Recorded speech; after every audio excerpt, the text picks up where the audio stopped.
During the college entrance exam, I deliberately got every bonus question right, all just to make sure I'd be placed far away from the school beauty Ella. When we walked out of the exam hall, Ella's crew came at me with their usual mockery. Jack, Ella says she didn't do well. This afternoon you'd better turn in a blank paper, or you'll never get another chance to grovel at her feet. The whole group burst out laughing. I looked at Ella, her expression dripping with disgust, nodded and said, "Got it." But inside I thought, whoever wants to be her lapdog, go ahead, I'm done. I turned around and called our family butler right then and there, cut off every penny of support we'd been giving their family, and had them thrown out on the street. Ella called me 99 times in a fury. I didn't pick up a single one. Panicking now, are we? Where was all this energy before? In my past life, I was the son of the wealthiest man in the country, and yet I had groveled at the feet of my own family's driver's daughter. To marry her, I signed over the company my father had left me, right into her hands. She spent my money freely, while falling in love with someone else. She spoiled her boyfriend, rotten, treating him like her precious little pet, while she ran me like a servant. On her wedding day, I called her, asking to borrow a little money for medical treatment. She said coldly, "These years of you clinging to me have been nothing but a nightmare. Jack, do us all a favor and get yourself reborn." As I lay dying, I finally saw the woman holding me and understood. The elite heiress I had once rejected had been waiting for me all along. When I opened my eyes again, I found myself back in senior year of high school. That year I had dozed off, slumped over my desk, when Ella shook me awake. "Ryan's stomach is acting up. Go buy him some antacids, then grab lunch from the cafeteria. Load up on the meat, he's too skinny, he needs to eat more." Ryan was slouched at his desk, surrounded by a crowd fussing over him like he was royalty. Everyone was fawning over his stomachache, and of course, no one cared more than Ella. And I was Ella's brainless lapdog, dozing through class every day, spending every break fetching her food, buying her drinks, running her errands. Now that I knew I'd been reborn, looking at Ella's face only made me want to laugh. Who does she think she was, treating me like dirt? Seeing me just standing there, Ella snapped, "What are you spacing out for? Go and make it quick." She walked over to Ryan, and gently patted his back. Ryan glanced over at me, and said to Ella, "It's not right to send Jack, I'll go myself." "What's the big deal? He loves doing this stuff. If I didn't ask him he'd be upset, right Jack?" She looked at me. I forced a thin smile, said nothing and headed to the cafeteria. This time I lined up and got 2 full meals. A classmate nearby spotted me and let out a little laugh. "Fetching lunch for the queen again? She likes Ryan, you know, someone on her level, not a nobody like you," I asked flatly. "What do you mean a nobody?" They sneered. "You're a servant's son, riding to school with her every day and thinking you can actually marry her. Wake up, a guy as dumb and useless as you. You'll spend your life as her family's servant, doing her laundry, sweeping her floors, changing her kids' diapers." I let out a bitter laugh. "Ella told you I'm a servant's son? I had liked her, that was the only reason. I'd let her ride in my private car to school every single day. But somehow, in everyone else's eyes, Ella had become the wealthy heiress, and I had become the servant's son." Seeing me ask such a question, the other person rolls their eyes at me. "Whatever, just get her lunch back there before it goes cold." They laughed again. The people around me joined in, laughing at the lapdog, laughing at the fool who dared to dream. The bell rang. Jack walked out of the cafeteria. But I didn't go back to class. I sat down by the flower bed, and ate both meals myself. I couldn't even remember the last time I'd had a proper meal. Without money, decent food was out of the question. Every time, I'd wait until the market was closing, and pick through the vegetables others had left behind. Meat was nothing but a fantasy. Finishing both plates barely took the edge off the hunger. When I got back to class, the first bell had already rung. Ella looked up and snapped, "Why are you only just getting back? Where's the medicine?" "What medicine?" I looked at her flatly. Gone was every trace of the warmth I used to show her. Ella stared at me speechless. "The antacids for Ryan. I told you his stomach was hurting. Are you deaf? You can't even handle one simple thing?" I glanced at Ryan, who did look pale. "What exactly is Ryan to me? Why should I be buying him anything?" Ryan's family wasn't well off, but ever since he and Ella got close, she had been lavishing attention on him. Every time my father gave me something nice, Ella would take it straight to Ryan. Even the watch Ryan was wearing right now had been bought with my card by the two of them. Using my money, enjoying everything I had, and treating me like hired help. Ella said, "Jack, you want to make a scene? Keep this up and don't blame me for ignoring you. You'll be begging for my forgiveness soon enough." I stared at her, almost amused. "What exactly do I need your forgiveness for? What did I do wrong? When I dare to argue with Ella, everyone else looks over. Since when did he grow a spine?" Ella was caught off guard. She stared at me, thinking of all the times I'd come crawling to her. She warned, "Fine, then don't bother riding home with me this afternoon." I nodded. "Sure." I walked to my seat and sat down, as if her words barely registered. Just a casual, effortless agreement. Bree, who sat next to Ryan, stepped in immediately. "Excuse me, Jack, what is your problem? All you had to do was buy some medicine. You couldn't even do that? Can't you see Ryan isn't feeling well?" I gave her a cold look. "Then you go buy it." Bree fired back, full of righteous indignation. "That's your job. Why would I go? I have nothing to do with Ryan, so why is it my job?" Bree pointed at me. "You're Ella's family servant." Isn't this just what you do?" That set me off. I turned to Ella. "Have you been going around telling people I'm your family servant?" Ella flinched slightly when my eyes landed on her. Of course, it wasn't something she'd said outright, People had just assumed, seeing her arrive every day in a luxury car, she'd simply never corrected them. She would never tell anyone that her father was just a driver, that she was the driver's daughter. Now somehow I was the one making a scene. Ella walked over, she sat next to me. Fine, forget the medicine, I'll get it myself. She figured it was simple jealousy. Me refusing to do anything for Ryan was just me pining for her. She glanced at me. So where's the food? No medicine, fine, but you at least got lunch, right? Someone had already told her they'd seen me get 2 trays. I said calmly. I ate it. What? You ate both of them? She looked almost personally offended. I nodded. The kids in front turned around with looks of disgust. What are you, an animal? You finished 2 whole trays? They were used to kissing Ella's boots and looking down on me. Before I'd put up with them, they were Ella's crowd and I'd wanted to stay on their good side, hoping they'd put in a good word for me. Now I realized I'd been far too tolerant. Every time Ella treated them to something, it was my money paying for it. I said calmly, I spent my own money. 2 trays, 20 trays, it's nobody's business but mine. The kids in front went quiet, their expressions darkening. One of them muttered, his own money? Doesn't Ella's family pay for everything he has? But Ella was already fuming, especially over the fact that I hadn't brought her lunch. She hadn't eaten at all. The anger boiled over. Jack, you brought this on yourself, she said. Let's see how long you can keep this up. She stood up and grabbed her things, then said to Bree, switch seats with me. You sit next to him. Every time she was unhappy, this was her punishment, refusing to sit beside me. After all, I had begged for that seat. She was supposed to be my tutor, sitting next to me so she could help me study. But thinking back, she had never tutored me once. All she ever did was give me orders. She seemed to think the move would rattle me. It didn't. I ignored her completely. Ella hadn't eaten. Ryan was still suffering from his stomachache. She sat nearby, expression dark, shooting a glance at me by the window. This time, Ella was genuinely furious. She was already planning what she'd do when I came crawling back to apologize. After school, the Maybach was waiting at the gate. I walked straight to it without a second glance. By now the whole school knew I'd crossed Ella. Everyone was waiting to watch me fall flat on my face. When I got in without hesitation, the whispers started flying. Didn't he refuse to buy her lunch? And now he's freeloading in her car? A servant's son acting like the young master? Ella isn't even here yet and he just helps himself. Ella's way too patient. If I were her, I'd have fired that ungrateful little nobody a long time ago. I heard every word, I couldn't care less. I settled into my seat and said to the driver, let's go. The driver glanced at me. But Miss Ella isn't here yet, let's wait a bit. Sometimes Ella ran late because of student council. I always waited. He'd expected the same today. Instead, I was telling him to leave. The driver wasn't following my orders and was actually taking Ella's side. I almost laughed. Uncle Steve, my father has one child, me. Since when do we have a young miss? Did you two have a fight? Uncle Steve said with concern. Don't worry, I'll have a word with her. Don't bother, just drive. I don't want to ride with her and I don't want to see her anymore. Uncle Steve hesitated, not moving. He knew better than anyone how badly I used to cave to his daughter. Every time she said something, I would never dare push back. He figured even if he ignored me, the worst I'd do was let Ella scold me a little. He'd already started imagining a future where I inherited the family fortune, and his daughter got it all. He'd long stopped seeing himself as just the driver. He was already playing the role of father-in-law. Are you going to drive or not? I frowned. My father had actually wanted to let him go for a while. Word had gotten around that Uncle Steve was gambling on the side. My father didn't feel comfortable keeping someone like that around. But back then I'd lost my mind. I had defended him every time. Kept him on because as long as he stayed, Ella stayed too. I'd sung his praises. Told everyone he was wonderful to me. That was the only reason he still had this job. And now he wouldn't even listen to his own employer. They arrived. The moment Uncle Steve spotted Ella at the gate, he jumped out of the car. Ella walked over with Ryan, her arm steadying him. Uncle Steve opened the door. Ella moved to help Ryan in. Because of my feelings for Ella, just to keep her close, I had let Ryan tag along every single day. The driver would drop Ryan off first before taking us home. And in the mornings I'd get up early just to pick Ryan up first. Before Ryan could get in, I spoke up. Didn't someone say she wasn't riding with me today? And yet, here she is at my car. The crowd watching couldn't believe it. What is Jack's problem? That's Ella's car. Right, he's not letting her get in? They all started talking at once. Ella stared at me, her expression stiff. She had no idea what had gotten into me today. I wasn't giving her any way out. Do you have to do this? I decided to forgive you for lunch. Jack, if you keep this up, I don't need your forgiveness. Go home on your own, don't ride with me. Ella's face went pale, then flushed. She knew, in everyone's eyes, she was the wealthy girl. If she didn't get in this car, her whole image would fall apart. So she reached in and yanked me out of the car, then helped Ryan in. Ella, don't push it. I'll admit, she actually got to me. I had forgotten so much from before.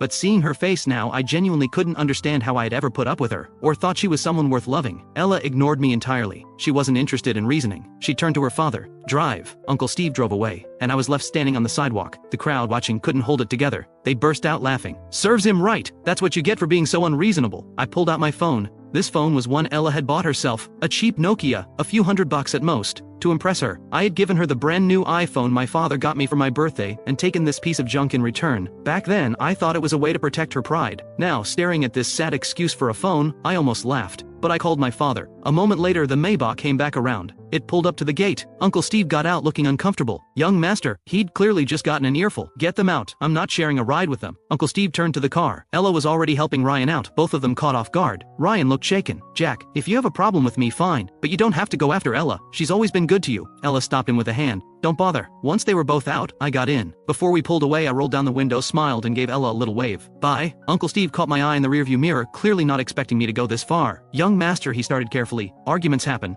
Don't take it too hard. I'll have Ella come apologize. Though without a ride, she'll probably have to take the bus. Who knows what time she'll get home. Everyone else can take the bus. Why can't she? Uncle Steve, have you forgotten who signs your paycheck? If you have a problem with me, you're welcome to quit. Lecturing me. All because he thought his daughter had a shot at my family's money, he'd stop treating me like his employer. If I hadn't called my father, he would have left me standing there without a second thought. Uncle Steve went quiet immediately. Back home, Auntie Chen met me at the door. Young master, you're back alone? Where's Miss Ella? There is no Miss Ella in this house anymore, I said. Auntie Chen blinked. When did the young master finally come to his senses? I had treated Ella so well for so long, that both she and her father had completely lost sight of their place. Auntie Chen had wanted to say something many times. She never dared, because she knew it would upset me. Now hearing this from me, she was genuinely moved. She looked at me. She had always been the kindest to me among all the household staff. But before, because she used to manage things around Ella, I had unfairly resented her for it. After Ella took over the household in my past life, Auntie Chen was the first one she drove out. Thinking back on everything, looking at her now, my eyes stung. I'm heading upstairs, I told her. Of course. Oh, Miss Sophia is here. Should I send her away? Sophia came by the house often, but because my father had arranged her for me, and I was obsessed with Ella, I had resented Sophia's very existence. Every time she came, I refused to see her. I'd just have someone send her away. In the end, we had barely crossed paths at all, but as I lay dying, it was her people who got me to the hospital. She had never forgotten that she was my fiancée. I stopped Auntie Chen.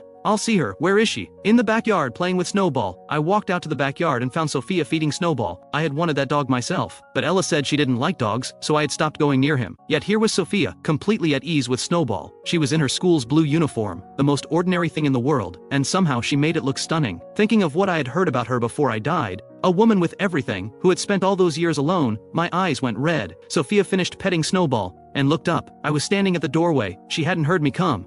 She started toward me, then caught herself, remembering how much I had always disliked her, and stopped. Young Master Jack. Sophia was beautiful but composed beyond her years. She was the same age as me, yet she carried herself like someone in her mid-20s, and academically she had held the top ranking in the entire province. She was the one person Ella couldn't stand. Ella always said Sophia's success was just a product of privilege, that her family had given her every resource and advantage. That was the only reason she could be this good. If I had what she has, I'd be just as good. Every time Sophia's grades came out, Ella couldn't hide her irritation, and I had let that feeling infect me. I had started treating Sophia like an enemy too. But thinking about it honestly, we had barely even spoken. She had never done a single thing to me. This time I kept my feelings in check and asked quietly, "Did you need something?" "Just came to check on you," Sophia said. When I didn't respond, she read the room gracefully. "I know you don't want me here, I'll go." She hadn't even expected to see me. She had really just come for Snowball. The fact that I had come out at all was already more than she had hoped for. She was about to leave. I spoke before I could stop myself. "Do you want to stay for dinner?" Sophia froze. She looked at me with genuine surprise. "Is that okay?" The evening sun fell across me, softening everything. "Of course it is." Ella wasn't back yet. She was dropping Ryan off. In the past, I would have held dinner for her without question. Seeing me ready to eat this early, Auntie Chen was surprised. "Are we not waiting for Miss Ella?" "What for?" The household staff had grown so used to watching me revolve around Ella, that now that I'd stopped, they didn't know what to do with themselves. Auntie Chen didn't push further. "Of course, I'll get everything ready. Also, let Uncle Steve know he doesn't need to come in tomorrow. Or ever." Auntie Chen paused, then caught herself. It wasn't her place to ask. Understood. With Ella's father officially let go, I finally sat down in the dining room. Sophia had been sneaking glances at me. The moment I sat down, she quickly looked away. I hadn't expected her to be this flustered. It made me want to tease her a little. "Why won't you look at me? Am I that bad to look at? My grades might be terrible, but I'm not hard on the eyes. If Ella hadn't dragged me down the way she did, I would never have ended up the way I did." Sophia turned back to me, expression perfectly calm. "You're not, but if you looked closely." Her ears had gone completely red. I smiled. "By the way, I heard your grades are incredible." She wasn't used to me being warm with her. "They're all right," she said. "Do you know any good tutors? I could really use a recommendation." Counting on Ella was obviously no longer an option. This time around, I wasn't going to coast through life assuming my father would protect me forever. I had barely cracked a textbook in my past life. While I still had the chance, I was going to fix that. Sophia had connections. A tutor she recommended would probably actually be worth something. A tutor? What about Ella? She had heard that my tutor was a classmate, which was why Ella had been living at my house all this time. She's been let go because Ella had never respected me. She had zero patience for tutoring me, and every penny I'd paid her had been completely wasted. Sophia looked surprised. I was clearly serious. This wasn't a joke. She picked up her glass and took a sip, steadying herself. "I don't have a tutor. I've always just studied on my own. If you don't mind, I could come every day and tutor you myself." She didn't really expect me to say yes. Given that I had never even spared her a glance before, being invited to dinner was already far beyond what she'd hoped for, so when my face lit up the way it did, she wasn't prepared. Really? Sophia nodded, almost flustered by my reaction. Whenever you're ready. Absolutely, I said, genuinely happy. Of course, I just don't want to take up your study time. It won't, Sophia said, her face calm, but her eyes soft in a way that was hard to miss. It won't affect me at all. She had already finished the entire high school curriculum and had a guaranteed university placement, but she didn't say any of that, afraid it might put me off. Then thank you, I said. My grades are terrible, just don't give up on me. Ella had good grades too, but not a drop of patience. If I didn't get something on the first explanation, she would just yell at me. My grades had actually been average before. Under her tutoring, they had only gotten worse, and my confidence had gone with them. I won't, Sophia said. I'll come by after school then. The two of us sat there over dinner. Sophia was quiet. I picked up my chopsticks and set some food on her plate. Make yourself at home, no need to be polite. And it was right at that moment that Ella walked in, having just dropped Ryan off. She had already gotten the news about her father, and he had let her have it. She walked in to find me eating without her, every dish already touched. Her face went cold instantly. I glanced at her and kept eating. Ella had come to confront me about her father, but then she saw Sophia sitting there. Why is she here? She said, visibly annoyed. Before, I had kept my distance from every other girl just to keep Ella happy. Every time Sophia came by, I had turned her away without even looking at her, and now here she was, at my dinner table. She's my guest, I said. Do you have a problem with that? Ella sat down slowly, watching me. You invited her here just to get at me, didn't you? She had always hated Sophia. In every competition, as long as Sophia's name was at the top, first place was out of reach. Sophia sat quietly, saying nothing. I looked at Ella. You're overthinking it. Ella, you're not that important. There was a time when I thought she was my entire world, everything I had given in her direction, but given a second chance, all I felt when I looked at her was disgust. Loving someone like this had only ever dragged me under. If you think seeing me with another girl is going to upset you, Jack, you've really got the wrong idea about where we stand. I actually wish you'd get close to someone else, at least then you'd stop coming around bothering me. With that, she got up and went straight upstairs to her room. I was speechless. Once Ella was gone, I caught the shift in Sophia's expression. Something complicated had moved through it. Don't listen to her, I said quickly. I wasn't entirely sure she wouldn't take it the wrong way, but Sophia said nothing. She had gone quiet, her warmth replaced by a noticeable chill. After dinner, I walked her to the door. Take care on the way home. Okay. She left without another word, quiet as always. I went back inside. Ella was coming down the stairs. She had changed out of her uniform jacket and was wearing just a short-sleeved shirt. For all the terrible things she had done, she really was beautiful, soft-looking, almost gentle. That was exactly how she had fooled me before. Now Ella turned to me and said, "Why did you fire my father?" She hadn't brought it up in front of Sophia. She couldn't afford to let anyone know she was just the driver's daughter. Making a scene in front of Sophia would have been humiliating. Do I need to explain myself to you for firing a driver? That's my father, Ella said. Everything today was my call. He had nothing to do with it. If you want to punish someone, punish me. Go ahead, fire me too. The word fire gave me a second wind. I looked straight at her. Gladly.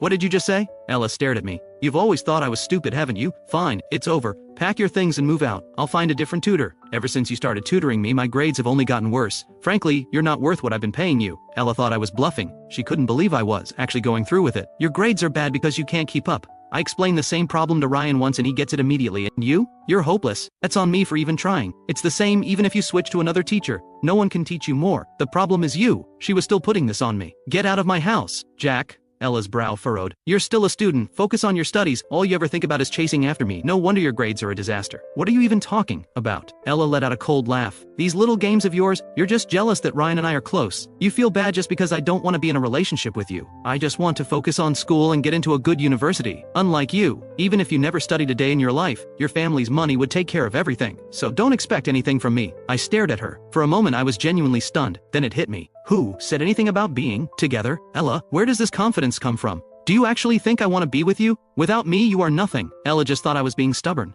Think whatever you want, but I'm warning you, if you invite Sophia over for dinner again, don't expect me to acknowledge you. She turned and went straight to her room, slamming the door behind her. Quite a temper, as if this were her house. I went to my room and called Auntie Chen. Tomorrow, move Ella's things out of her room. There's no room in this house for someone who wants to walk all over me. I got Sophia's number from Auntie Chen and saved it. Then I sent her a message. Did you get home okay? No reply. The next morning I woke up on my own time. No more early pickups for Ryan. I could finally sleep until I was ready. I assumed Ella would be gone. Instead, she was sitting at the dining table waiting for me. I found a seat and started on my breakfast. Every day, rushing out to pick up Ryan. I had barely eaten a proper breakfast at home in months. Now I looked up at Ella sitting there waiting, that stubborn expression on her face. Even now she still thought she could play me. I finished breakfast and headed out. Ella followed right behind me. The new driver was already there and opened the door for me. I got in. Ella got in after me. I looked at her. Ella, weren't you the one who said she wasn't riding with me? I remember every word from yesterday. Ella pressed her lips together and said nothing. If her father hadn't pressured her to smooth things over, she never would have. A little money and he thinks he can push people around. Who does he think he is? But her father still needed a job.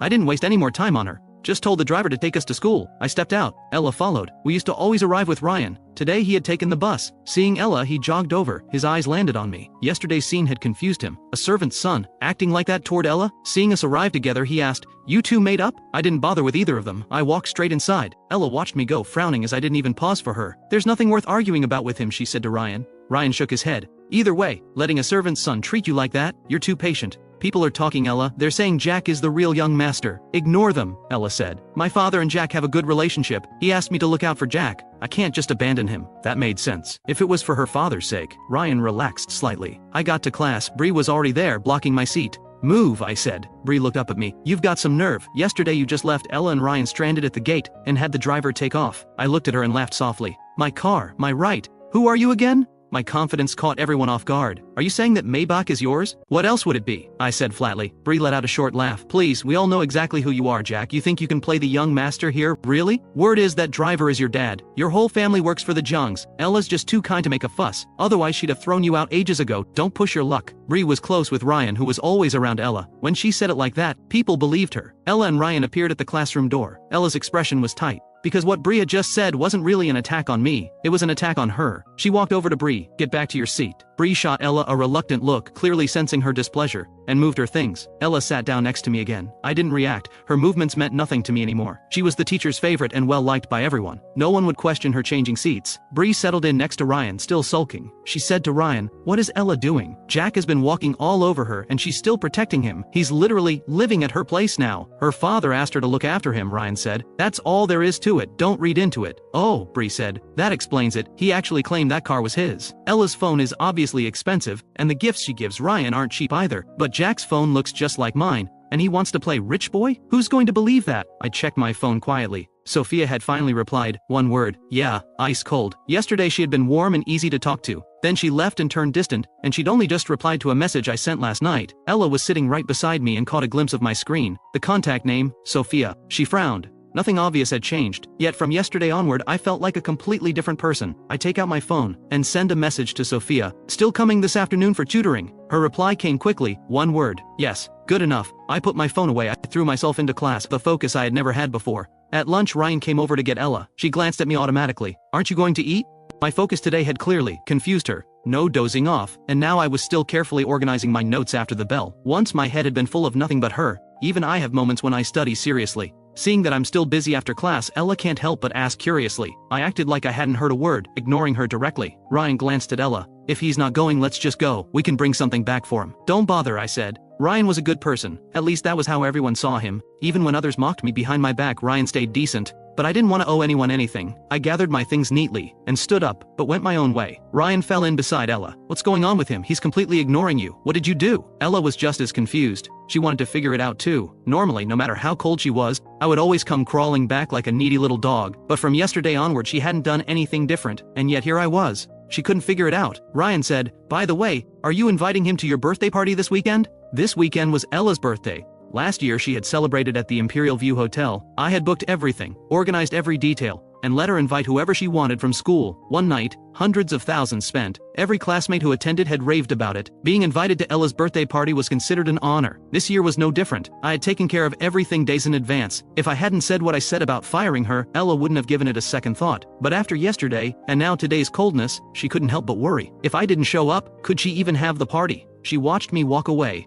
and told herself to calm down. Don't overthink it. He'll show up, he always does. He would never skip my birthday. Maybe this whole cold act is his way of building up to a surprise. She relaxed slightly. "He'll be there," she told Ryan. "Yeah," Ryan agreed. He's never missed one. That afternoon, Ella and Ryan had rehearsals for a school event. I didn't wait. I went straight home. Sophia was already there. When I walked in, she and Snowball both came to meet me. Seeing her there, I smiled. Maybe it was the bond we had shared in another life. But every time I saw her now, it felt like something rare and worth holding on to. Sophia blinked at my smile. She was used to the cold, indifferent version of me. All this warmth lately kept catching her off guard. She couldn't quite hold my gaze. I said with a smile, "You're early. Let's head to the study." I led her upstairs. I ran into a lot of things in class today that didn't make sense to me. I was hoping you could help. We sat down in the study. That seat beside me had always been Ella's. But even if she sits here, she never teaches me seriously. She would have said I was the one wasting her time. Sophia sat beside me and pulled out 2 practice tests. She wanted to gauge where I was starting from. I worked through them carefully and handed them over. Sophia looked them over in silence. I shifted uncomfortably. Sorry, I really am hopeless. It's not your fault, Sophia said. Your approach to studying just needs work. Let me start with the basics, is that okay? I nodded. When Sophia is teaching, she keeps her head down the whole time, never looks at me and lectures very earnestly, but her explanations were clearer than anything I had ever heard. Things that had baffled me for months suddenly clicked the moment she explained them. Sophia had been going for a while. She was getting thirsty. When she finally looked up, she caught me staring. She swallowed, a little self-conscious, and looked back at the paper. Is something wrong? Do you have a question? I was just thinking, you're so patient with me, but on your phone you're completely cold. 2 words total. Is it because of the thing with Ella? Are you upset with me? No, Sophia said. Family came over yesterday. I was busy and didn't see your message until morning. By the time I saw it, it was already morning. If you ever need anything, just call me anytime. We were deep into studying. When my phone rang, I picked up. Ella's voice came through. Jack, what do you think you're doing? What did I do now? Her accusatory tone, I genuinely had no idea what I had done. You had them throw out all my things. I glanced at Sophia, no point hiding it. I directly said, I told you yesterday, you've been let go, which means you have no reason to be in my house anymore. I'm in the middle of a session. Don't bother me. I hung up. Ella stood at the door, staring at her bags piled outside. She couldn't believe I had actually done it. I was really throwing her out. I put the phone down. Let's keep going. Sophia replied quietly and said nothing more. A few minutes later, the study door flew open. Ella stood there. Her face was dark with fury. Her eyes swept over me and Sophia, a flicker of contempt in her gaze. Seeing her appear here, I stand up and ask, what do you want? I thought you didn't like me. I thought I wasn't good enough. And now you're the one who can't let go. Ella stepped forward, voice sharp. Do you find it funny humiliating me like this? Sophia stood up instinctively and moved in front of me. Humiliate you? Seeing Ella so angry, I retort. I think you've got this backwards. How exactly did I humiliate you? Ella, I'm the one who's been humiliated. I paid for everything in your life, and while you and Ryan were inseparable, I followed you around like hired help, serving you both. Swallowing your coldness every single day. You don't call that humiliation? All I had done was take back what was mine, and she called that humiliation. Ella's lips pressed together. Don't think bringing someone here is going to pressure me into anything. I will never like you. I will never be with you. Let me make that absolutely clear. She turned to leave and walked straight into the door. I opened the window, the sound carrying down below. I watched her come downstairs, pick up her bags and walk away without looking back. Clean exit. Ella had always been proud in front of me. Poor family, but a spine made of steel. No matter how much I gave her, she had never bent for money. That was what I had loved about her once. Now it just seemed absurd. Sophia looked over at me from across the room. Jack. I turned, she was still there. Sorry, let's keep going. Sophia looked at me. Maybe I should go, you don't seem like you're in a great place. I'm fine, really. I was just thinking about some dumb things I used to do. It's not about Ella. Watching Ella leave actually made me feel lighter. At least now I didn't have to dread what was coming. Away from Ella, I wouldn't get sick this time. I wouldn't end up the same way. I'll head out then, Sophia said and moved toward the door. I stepped forward and caught her hand. Sophia froze. She turned and looked at me. What is it? I didn't quite know what I was doing, but I could see she wasn't entirely okay. Every time Ella showed up and said the things she said, Sophia would quietly start pulling away from me. My closeness with Ella had been obvious. I had never hidden how I felt about her. Everyone, including Sophia, had assumed that I was in love with Ella, and honestly, I had. If not for that wretched ending in my past life, I might never have woken up. I let go of her hand and looked at her. Are you free Saturday? I want to go to the Imperial View Hotel for dinner. Want to come? The food there was exceptional. After a past life spent half starving, I just wanted to eat well. Before I would have taken Ella without hesitation. Now, she was the last person I wanted to bring. Sophia was the match my father had arranged for me.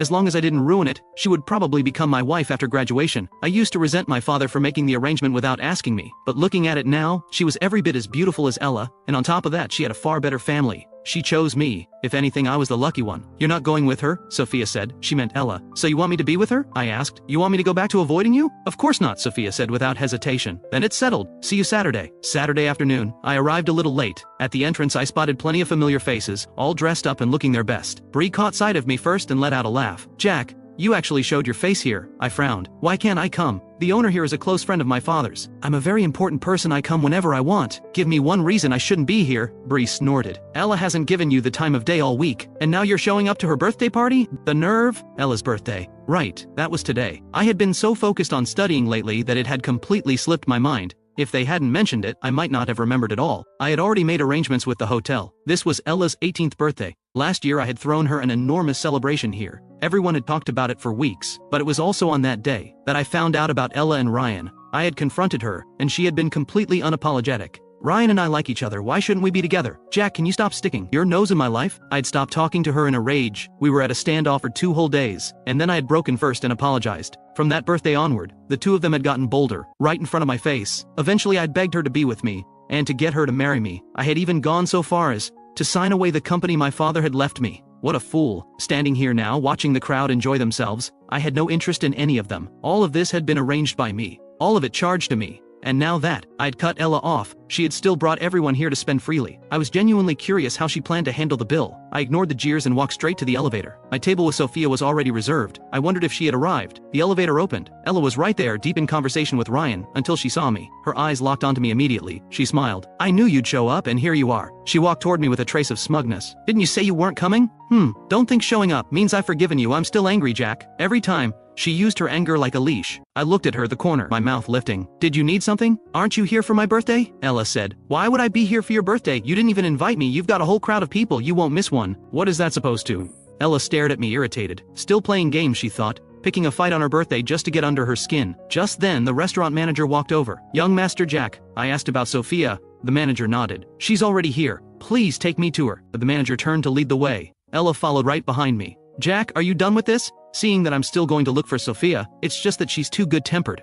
I glance at her. I'm not the one making a scene. You are. You told me to stop following you around, said I was annoying, now I have, so what's the problem? Your boyfriend is waiting, I say, glancing over at Ryan, who looks like he wants to follow us but thinks better of it. Ryan has never seen Ella come to me like this before. Of course, I know exactly why she's doing it. It's not me she can't bear to lose. It's the money in my pocket. She never liked me. Yet she accepted everything I gave her without a second thought. She'd say no with her mouth, then take it with a smile. Now that I'm pulling back, she's panicking. After all, she's been planning this birthday party for so long. She can't let it fall apart now. Ella says, if this is about me and Ryan, I can keep my distance from him. So can you please stop causing trouble? For the first time ever, she's the one backing down. That alone tells me how much this party means to her. Then again, if she didn't care about appearances, she never would have built that rich girl image at school, and she certainly wouldn't have invited half the school to her birthday. Turns out she's afraid of looking bad after all. I've seen Ella play the cold, untouchable queen. Watching her fold over a birthday party is something else entirely. I find it rather entertaining. I give a slow nod. Right. It's your birthday. Wouldn't want to ruin everyone's fun, would we? I turn to the manager. I made a reservation here. The Jade Hall under the name Ella. The manager checks her records. Yes, that's correct, young Master Jack. Since today is her birthday, go ahead and let her use the hall. I look back at Ella.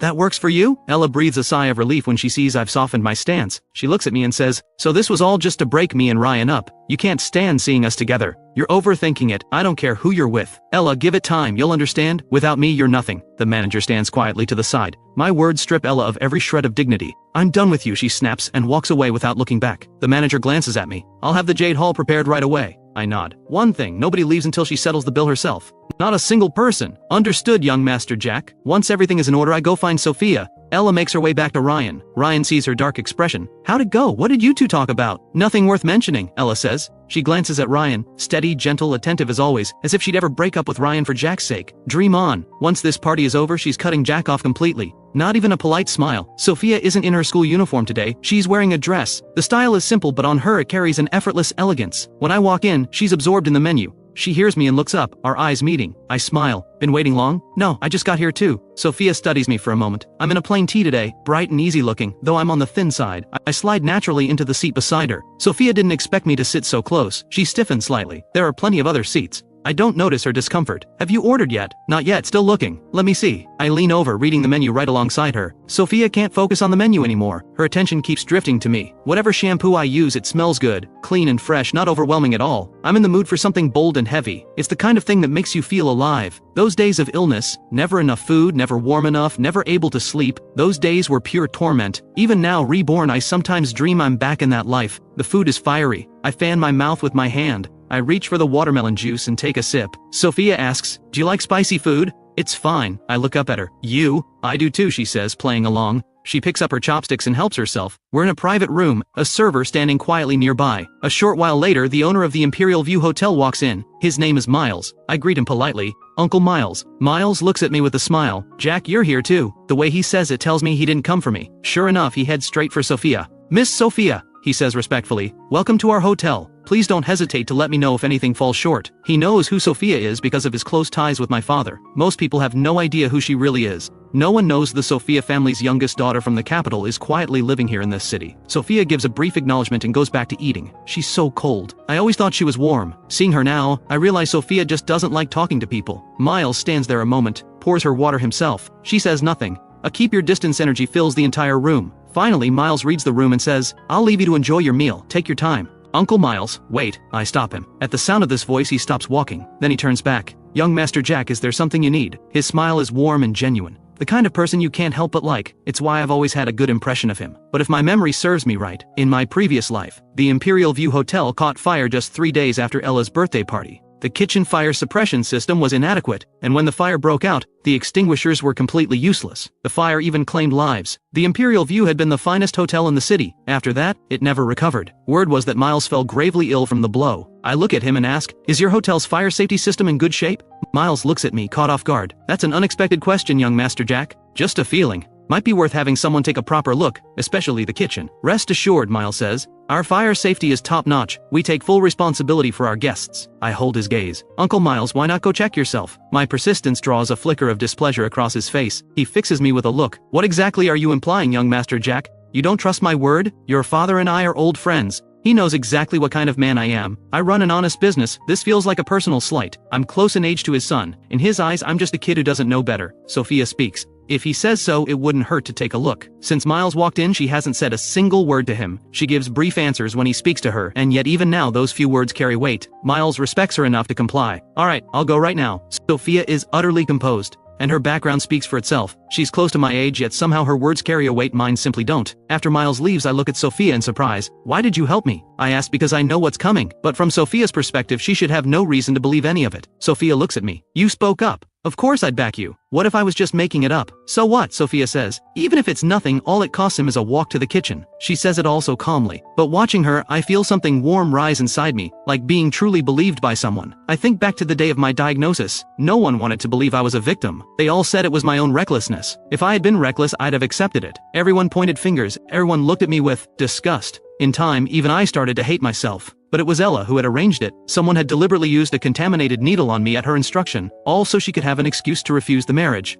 Only the one who set the trap knows just how innocent you really are. Sophia and I take our time with the meal. When it's done, we don't leave. We order dessert. I even brought my homework along and work through it at the table. Sophia walks me through the problems as I go. We talk until evening. When Ella's birthday party wraps up and the guests move to leave, they find themselves stopped. Ella hasn't settled the bill. Ella calls me. I let it ring. Sophia watches from beside me. Why aren't you answering? I know who it is. I let it ring again. It takes 2 more calls before I pick up. Jack, what is this? On the other end of the phone, Ella's voice is full of anger. The angrier she gets, the lighter I feel. I've said I'm done with her, but the debt from my last life still needs to be paid, otherwise I'll never be able to let it go. I smile. Ella, what's all this? Why so worked up? Get over here and pay the bill, Ella says through her teeth. Don't make this worse. She had planned to walk out tonight and never deal with me again. She didn't expect me to be waiting for her. Now she can't pay and every single person is stuck there. Everyone is watching her. That's strange, I say. I wasn't at your party, why would I pay your bill? Why not split it with everyone? I'm sure they'd chip in. They all seem fond of you. Great friends too. Always going out to eat together. I used to give Ella well over $100,000 a month in spending money. She took it as if it were hers by right. In her mind it was just payment for tutoring.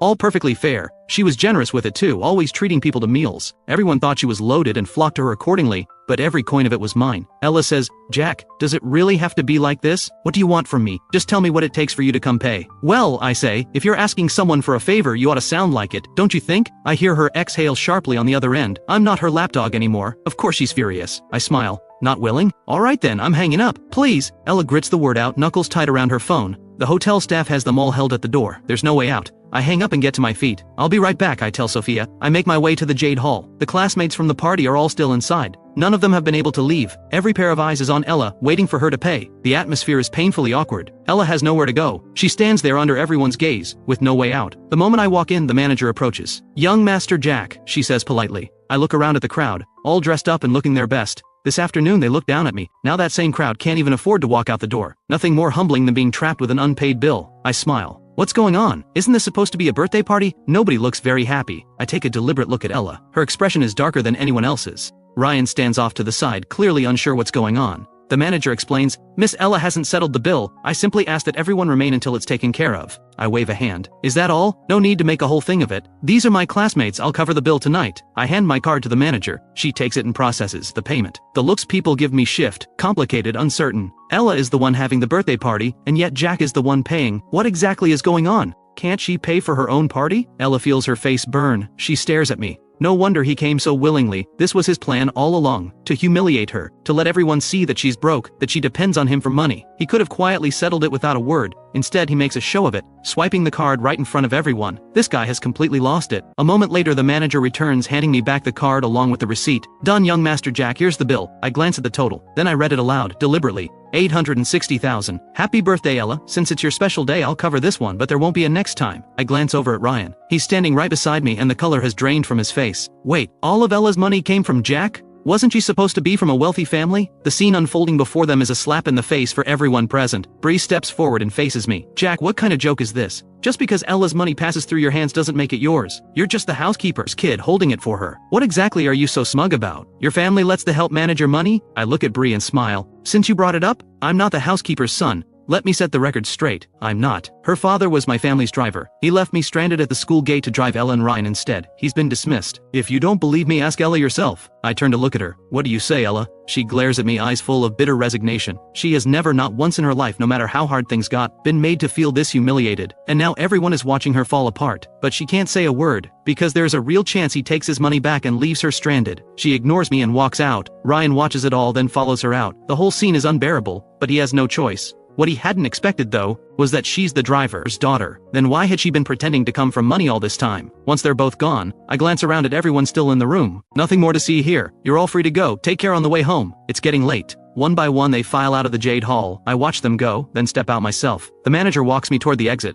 She sees me to the elevator. Sophia arrives at exactly the same moment. We step into the elevator together. I don't say anything. Neither does she. I set the record straight back there in front of everyone. But I don't feel particularly good about it. Compared to everything I suffered, what I just did to Ella barely scratches the surface of the score I need to settle. Sophia notices my silence. She doesn't disturb it. We reach the lobby, and Miles is there. The moment he spots me, he comes straight over. "Jack." This time it's not Sophia he's looking for, it's me. "Uncle Miles," I say politely. Miles takes my hand in both of his. "Jack, I can't thank you enough. If it weren't for you, this hotel would have been finished. I went and checked myself, just now. There were serious problems everywhere. It was my cousin's negligence. I've already sent him home." I relax. "It was nothing." Miles gives me a curious look. "How did you know there was a problem?" The question catches me off guard. I scramble for an excuse. "I dreamed about it last night."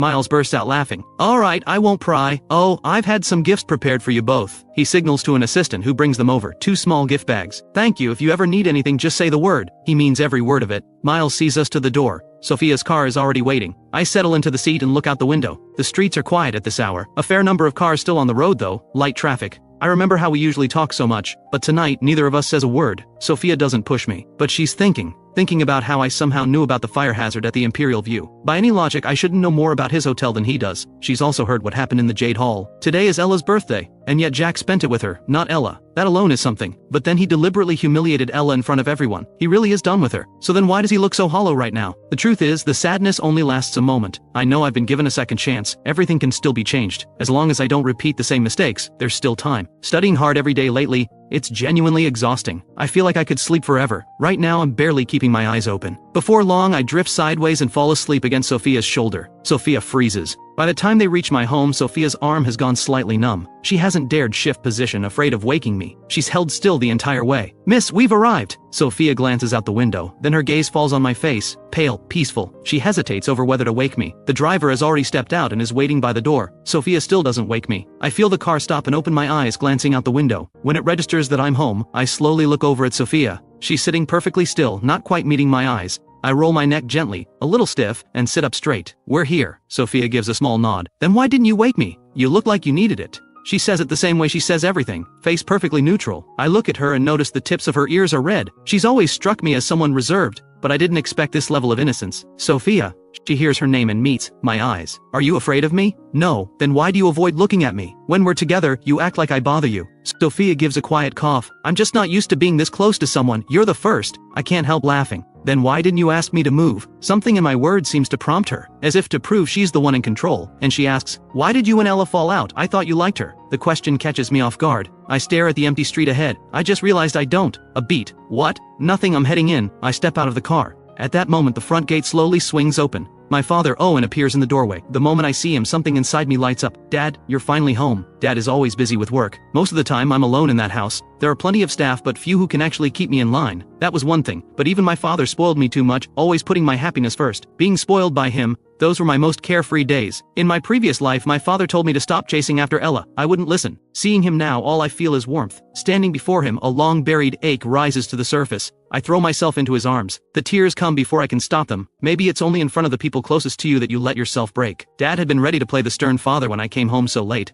Then I went and did this, and started crying. He panics immediately. He pats my shoulder, gentle and careful. Hey, what's wrong, son? Who hurt you? Was it that Ella girl? I heard you fired both of them. I hold on to him. Nothing, I just missed you. You silly kid. Every time I call too often you tell me I'm annoying. Wait, is that the Sophia's car? His words make me turn around. Sure enough, Sophia's car is still at the gate. Sophia has stepped out. My eyes are still red. Having her see me like this, embarrassing. Sophia gave me a lift, I tell Dad. We went out for dinner. Dad glances at me, visibly surprised. He had brought up the betrothal before. I had been completely against it. I had even said I'd never have anything to do with Sophia. And now here they are, coming home together after dinner. He doesn't know what changed, but he turns to Sophia all the same. Sophia, come in and sit for a while. Hello, Uncle, Sophia says. I won't come in today, I should head home. She glances at me once, then gets back in the car. The car pulls away. I follow my father inside. Did Sophia do something to you? Dad eyes my red-rimmed eyes and crumpled expression. I shake my head. No, she's been good to me. I sink into the sofa. Dad keeps watching me. He's still young now. He wasn't old when he was gone either, in my last life, but somehow I always remember him as older when he left. Dad asks again and again, circling back until he's satisfied that Ella hasn't done anything to me. Sunday morning, barely out of bed, Auntie Chen tells me Ella is here. The memory of last night flashes through my mind. We've truly burned every bridge between us.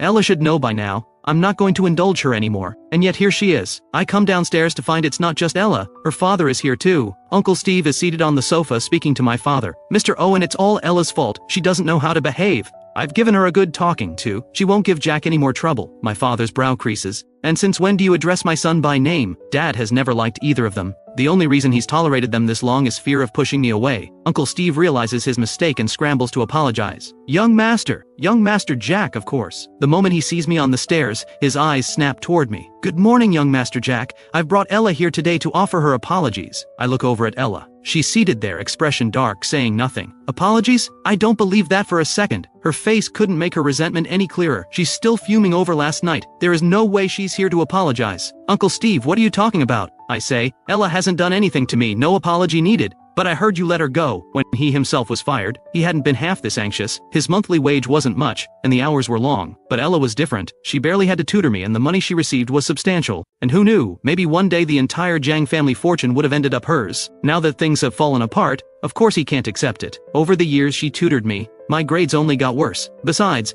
Ella herself said she couldn't do the job, that I was too dull to teach, so I did her the favor of letting her go. There's no conflict between us. She hasn't done anything wrong. Really, an apology isn't necessary. Dad gives me a sideways look. My expression is completely calm. Before I had insisted on having Ella around. Insisted she tutor me. Dad had no choice but to go along with it. Now I've let her go entirely. Dad is surprised and quietly moved. His son has finally grown up. I have class to prepare for and I need to eat. Dad has someone see them out. After breakfast I head outside. The driver is already waiting in the courtyard. I get in. The car pulls out of the gate. I see Ella still standing outside, her father beside her. Gone is the soft-spoken man from inside. Uncle Steve raises his hand and strikes her across the face. I know Ella's story. Her father is a compulsive gambler. Her mother couldn't take it and left, abandoning Ella without a second thought. All these years she's lived with her father, borrowing money from relatives just to stay in school. As she got older she started finding her own way. Under those circumstances to still excel academically, top of the school every single time. I admired her for it. I gave her everything. My care, my attention, the best of what I had, because I wanted her life to be easier. But while I was aching for her, she never gave me a second thought. To her, I was a bank. The person she actually cared for wasn't me. I look away and head straight to school. After everything that happened yesterday, the way people treat me has noticeably softened. Classmates start coming up to talk. Jack, is your family really that wealthy? So all of Ella's money came from you? We always thought she was from a rich family.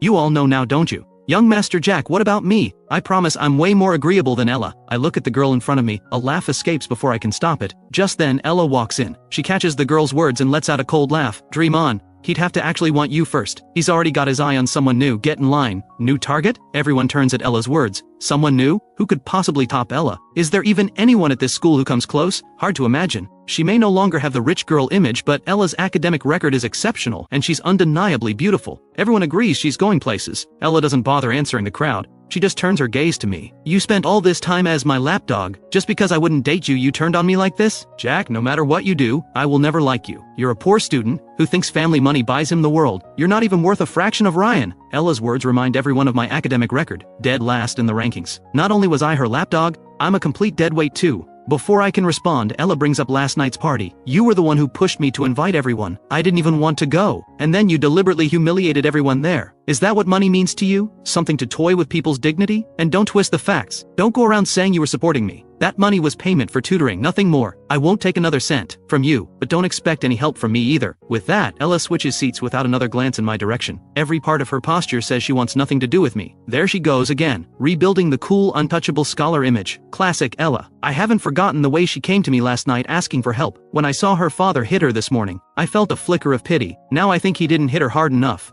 I'm not going to let this slide. Tutoring? I say. Ella, you've got some nerve bringing that up.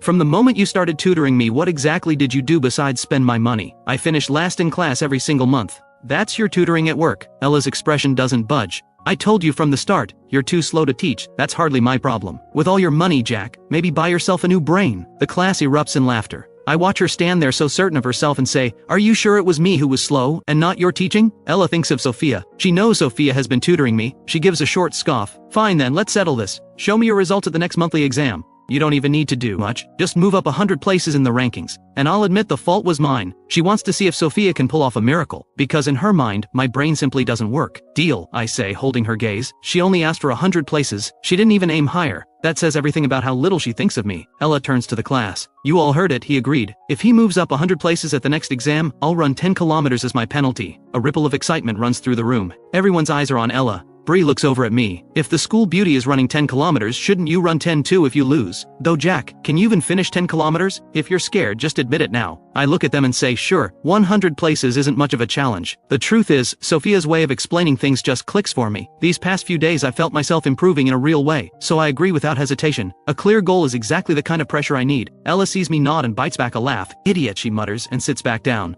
She genuinely didn't expect me to take the bet. Back when she tutored me, I was clueless on every count. She knows exactly what she thinks my level is. She's already looking forward, watching me run. The bet has barely been made. When Ryan walks through the door, he stops at the doorway. He's heard everything Ella just said. He spent all last night in a low mood, but by now he's worked things out in his head. Ella's grades are outstanding, she's beautiful, and even if her background is modest, she's hardworking and driven. Isn't she 100 times better than a deadweight like Jack? She'll make something of herself on her own merits. Being with her is no loss at all. With that settled in his mind, he walks over to Ella. Ella, your father may be a driver, but he earns his living with his own hands. And you've always topped the class. Coming this far without much support, that couldn't have been easy. I'll stand by you. Always. Ryan's words work like a charm. Every classmate who had doubts about Ella is suddenly moved. Ryan standing by her through all of this, that kind of devotion is something else. And really, people have always admired Ella. Not just for money, but for who she is. Her character and her grades both speak for themselves. But Jack, he doesn't even try. And yet he expects someone to be with him. Shameless. I watch the two of them perform their little duet and feel the urge to weep.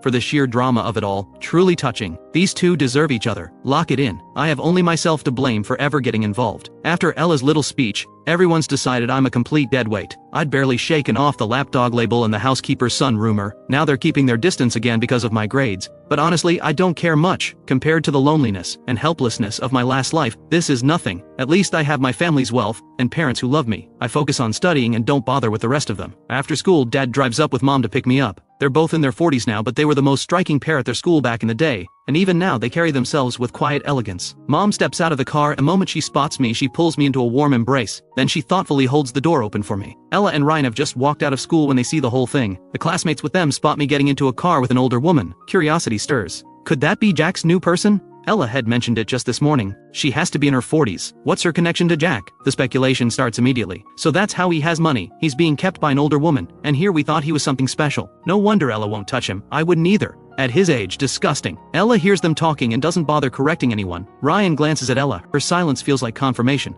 A small wave of relief washes over him. Jack's grades are poor, but the money bothered Ryan. Tens of thousands spent in a single night without a second thought. It never sat right with him. He always felt somehow beneath Jack, and he hated it. Now that it turns out Jack is just being funded by an older woman, suddenly everything feels a lot more even. At least Ryan would never stoop to something like that. He'll get where he's going through his own hard work. Someday he'll have everything Jack has, and he'll have earned it. Ryan and Ella board the bus. "I can't walk you home today," Ella says. Now that tutoring Jack is off the table, she's found a part-time job. Her father's gambling debts are staggering and he's always helped himself to her earnings. Now she has no choice but to earn enough to support herself. "Okay," Ryan says simply. "Mom and Dad take me to get a new phone, then bring me along for dinner." By the time we arrive at the restaurant, Sophia is already there. Sophia lives here in the city with her uncle, who happens to be a close friend of my father's. Tonight is something of an official introduction between the two families. Dad has been trying to make this happen for a long time, but I had always refused, too fixated on Ella to give it any thought. So the dinner kept getting pushed back. Today I showed up willingly. Dad is quietly overjoyed. His son has finally grown up and started listening. Over dinner, he and Sophia's uncle fall into easy, cheerful conversation. I sit beside Sophia. I tell her about the bet, that I need to move up 100 places in the rankings. When I finish, Sophia gives only a quiet acknowledgement. I can't tell what she's thinking. "Do you think I was reckless? That the pressure will be too much?" Sophia looks at me. "No. Do you think I can do it? I've been following everything you've taught me lately, but still." "It's fine," Sophia says, meeting my eyes. "Leave it to me. And for the record, you're quite sharp, not nearly as slow as people say." The people she means is obviously Ella. Ella's comments about me being slow. Sophia never responded to them at the time, but she remembered. I smile when I hear it. That's a relief. "Thank you for putting in all this effort with me. It's nothing." Mid-conversation, I notice the room has gone quiet. I look up to find both my father and Sophia's uncle watching us. My face goes warm. "Dad, why are you staring?" "No reason. Carry on." Dad goes back to talking with Sophia's uncle, but inside he can't stop marveling. They really do get along well. He was the one who arranged the betrothal, and yet somehow it feels like his own son is being stolen right out from under him. After dinner, Dad and Sophia's uncle have more to discuss. Sophia and I step out first. We don't head home. We find a cafe nearby. I want ice cream, so I go order some. I bring it back and drop into the seat beside Sophia. We pick up the studying where we left off. My head is full of formulas and concepts. 10 kilometers, that would half kill me if I lost this bet. Here you go. The server brings our order quickly. I look up and the server standing in front of me is Ella. I stare at her, taken aback. "What are you doing here?" Ella gives me an icy look. "I should be asking you that. Did you find out I work here and come just to bother me?" Despite how cold I've been acting, Ella is convinced I still have feelings for her, that this is all just pressure tactics to make her give in. Otherwise, she picks up a part-time job and I show up at the exact same place? How could there be such a coincidence? You're reading too much into it. It's just a coincidence. Ella glances briefly at Sophia, doesn't linger, and turns away. She has no interest in wasting another second on either of them. Watching her walk off with that air of superiority, I genuinely cannot figure out what she has to feel smug about. I turn and offer Sophia the ice cream. She shakes her head. "You have it." She reaches over, picks up my bag for me, and walks out of the cafe by my side. I had planned to stay a while longer, but running into Ella here has taken the shine off the evening. Over the next 2 weeks, I study relentlessly. Sophia comes to the Jiang house regularly to coach me. My progress is real and measurable, but every time Ella catches me at it, she can't help taking a dig. "Jack, if you're having second thoughts, there's still time to back out. Just don't come crying when the results are posted. You're distracting me." I frown and shove my earphones in. The monthly exam finally ends. I'm in a surprisingly good mood. I rush home, barely able to contain myself. The results aren't out yet, but I know I did well. Sophia is in the courtyard drinking tea and keeping Snowball company. Snowball has been getting rounder by the day. I come over and scoop Snowball up. "You're here early today." Sophia looks up. "I'm always early. I've been wondering, don't you have anything going on at school?" Ella is top of her school too, and she and Ryan always seem to have something on, but Sophia always seems perfectly unhurried, and she's already here every time I get back. I have a lot of freedom. They don't really keep tabs on me. "So no school activities?" "I don't usually go." "Not even student council?" Sophia shakes her head.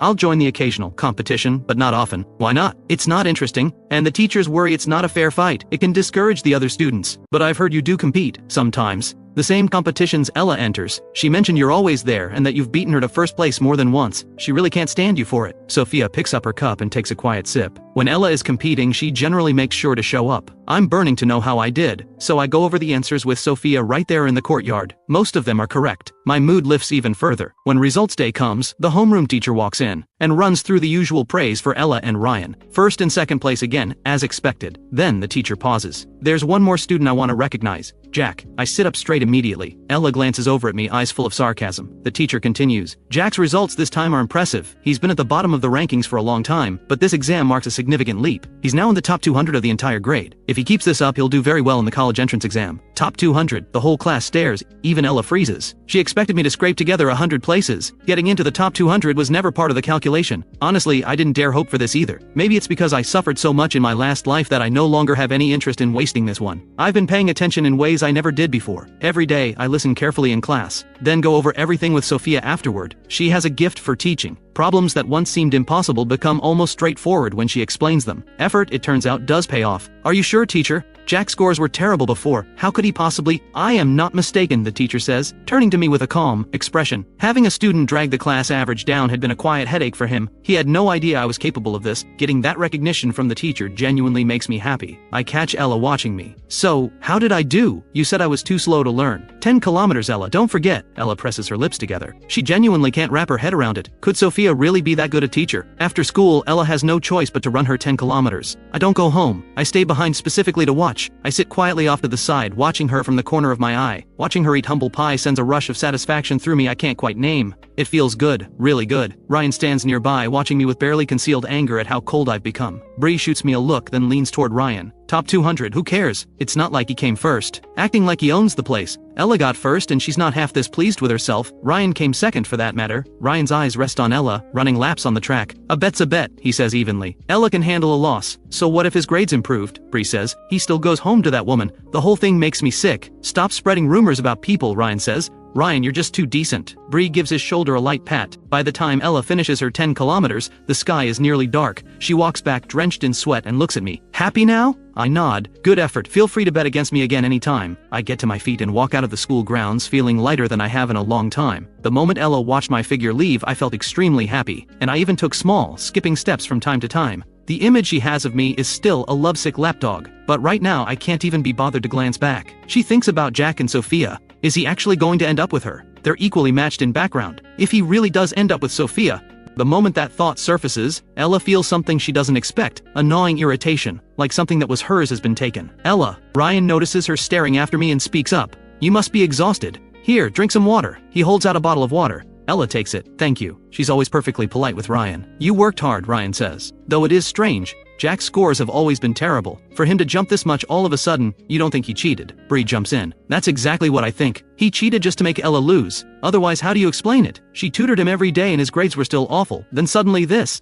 Easy, Ryan says, giving Bree a look. You can't say things like that without proof. If he comes after you for it, don't expect sympathy. I'm going to tell the teacher tomorrow, Bree says. I take the car home, eager to share the news with Sophia. Making Ella admit defeat, Sophia deserves her share of the credit. But Auntie Chen tells me Sophia didn't come today. A small wave of disappointment. I change out of my school clothes and head to the dining room. Dad's been away lately. It's just me in the house. I call Sophia. Sophia is in the pool at home. The housekeeper approaches quietly. Miss, there's a call for you. The figure in the water doesn't seem to hear. The housekeeper adds, it's Jack. Sophia surfaces immediately. She steps lightly onto the poolside. The housekeeper is already there with a towel, wrapping it around her. Sophia answers. The cool composure on her face softens just slightly. Hello? Are you busy? Did I catch you at a bad time? I was just swimming. I heard you didn't come by today, so I thought I'd call. I smile as I say it. My results jumped. I made the top 200. You know what? Ella ran 10 kilometers today. The moment I saw her get put in her place, it felt so satisfying. Sophia moves over to the poolside chair and sits, listening patiently as I rattle on. After a while I ask, are you still there? Still here, congratulations. I hope I'm not bothering you. Not at all. I have time.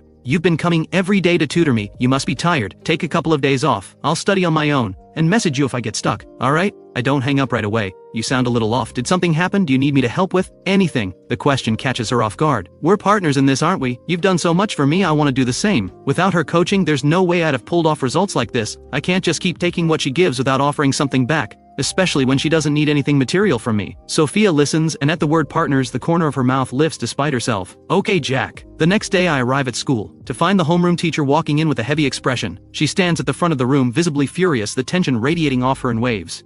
Her eyes lock onto me. Jack, on your feet. I stand up, staring at the homeroom teacher in confusion. She says, someone has reported you for cheating on this month's exam. Do you have anything to say for yourself? The moment I hear the word cheating, I scan the room. Every eye in the class is on me. Bree sits right next to Ryan, wearing a smug, satisfied grin. The teacher continues, your score last month was terrible, yet this time you improved so drastically it's hard to make sense of. To be safe, we've decided to give you a different set of questions and have you retake the exam. Any objections? Retake the exam? I'm not happy about this at all. Bree can barely contain herself. She jumps up. See, I told you he cheated. If the score was really yours, what's there to be afraid of? Just retake it. She stares at me with that triumphant look, as if she's finally caught me red-handed. I find it almost laughable. You reported me without a shred of evidence. The burden of proof lies with the accuser. That means you need to provide evidence. Otherwise, this is slander. If everyone followed your lead and reported me every day, I'd be retaking exams non-stop. I might as well stop coming to school altogether. The moment I speak up, Ella looks over at me, visibly surprised. I used to be a pushover. Whenever someone came at me I could barely fight back, but this time the words come out sharp and clear. Is this really the same person she's known all this time? She knows me inside and out, yet right now I feel like a completely different person. Seeing me push back with solid reasoning, the teacher says, "It's understandable that people have doubts. Having you retake the exam is also a chance for you to prove your innocence. You don't want people whispering behind your back forever, do you?"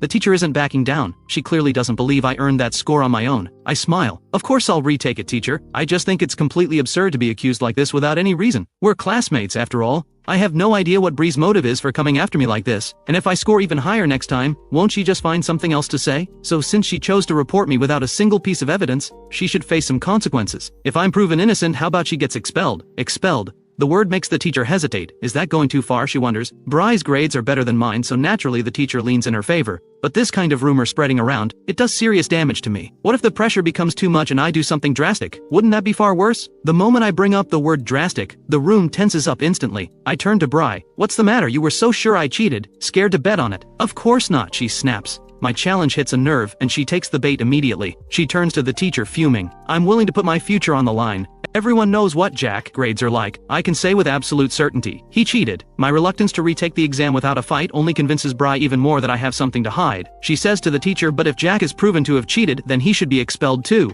I refuse to share a school with someone like him." Deal. I agree before the teacher can say a word. The teacher then announces, "Jack, come find me in the office after class." With that, she walks out. Bree watches me with pure anticipation, waiting for the show. Ella stares at me, stunned that I put expulsion on the table. She lowers her voice. "Jack, are you sure about this? If they decide you cheated, you're out of here. That's so much more embarrassing. If I were you, I'd go apologize to the teacher. A monthly exam isn't worth this. If you're sincere enough, I can even put in a good word for you. Besides, you wanted to beat me. You watched me run 10 kilometers already. I can let that go." She puts on this caring act, but I just look at her. She's been giving me the cold shoulder lately, acting distant and untouchable. And now she shows up here playing the concerned friend. I smile. "You think I cheated too, don't you? That's why you're standing here putting on this little performance. Instead of lecturing me, why don't you go talk to Bree? She's your boyfriend's best friend after all." Bree may be the one making noise, but Ryan is far from innocent. He just hides behind that gentle, harmless act of his. I'm not about to pretend none of this has anything to do with him. I knew exactly what kind of person Ryan was in my past life. I saw it all. Every time things got rough between Ella and me, he'd be right there taking shots from the sidelines, two-faced to the core. Ella meant well, but seeing me throw it back in her face,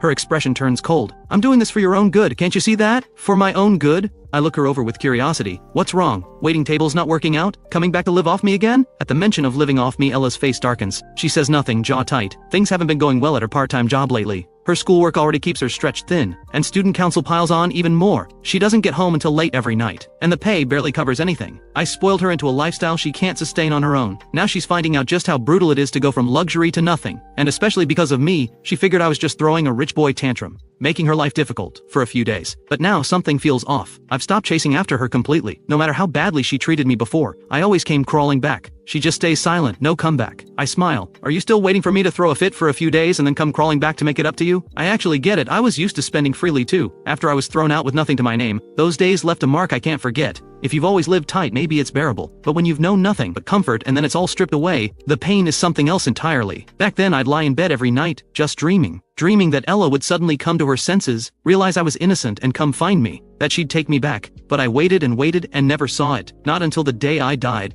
I believed in her, and all I got in return was news of her marrying someone else, and then, the truth that she had set me up all along. Ella's days aren't easy now either. I supported her for a long time after all. I don't need your pity, Ella says, pressing her lips together. If you still think I'm coming back to comfort you, you're dreaming. If you want me back, then beg. Maybe if I feel sorry enough for you, I'll be a little kinder, toss you some cash. I say it with a smile. Inside, I feel nothing but ice. It's not like I'd actually forgive her just because she begged, but I do want to see it. Ella on her knees, desperate. She's always been too proud. I can't stand that look on her face. She destroyed me in my past life. This time around, I'm not letting her off easy, so I'll give her just enough hope to keep her going. Not a chance, Ella says, cold. She turns away and doesn't look at me again. I'm in no rush. After class, I head to the teacher's office. Besides the homeroom teacher, the dean of students is there too, along with 2 other teachers from our year. They've prepared a new set of questions. When I finish, the teachers grade it together. The verdict is in. My score is genuinely strong, proof that I didn't cheat on the monthly exam. The teacher looks surprised. You clearly didn't cheat, but why were your grades so terrible before? I think back to how lost I was over Ella.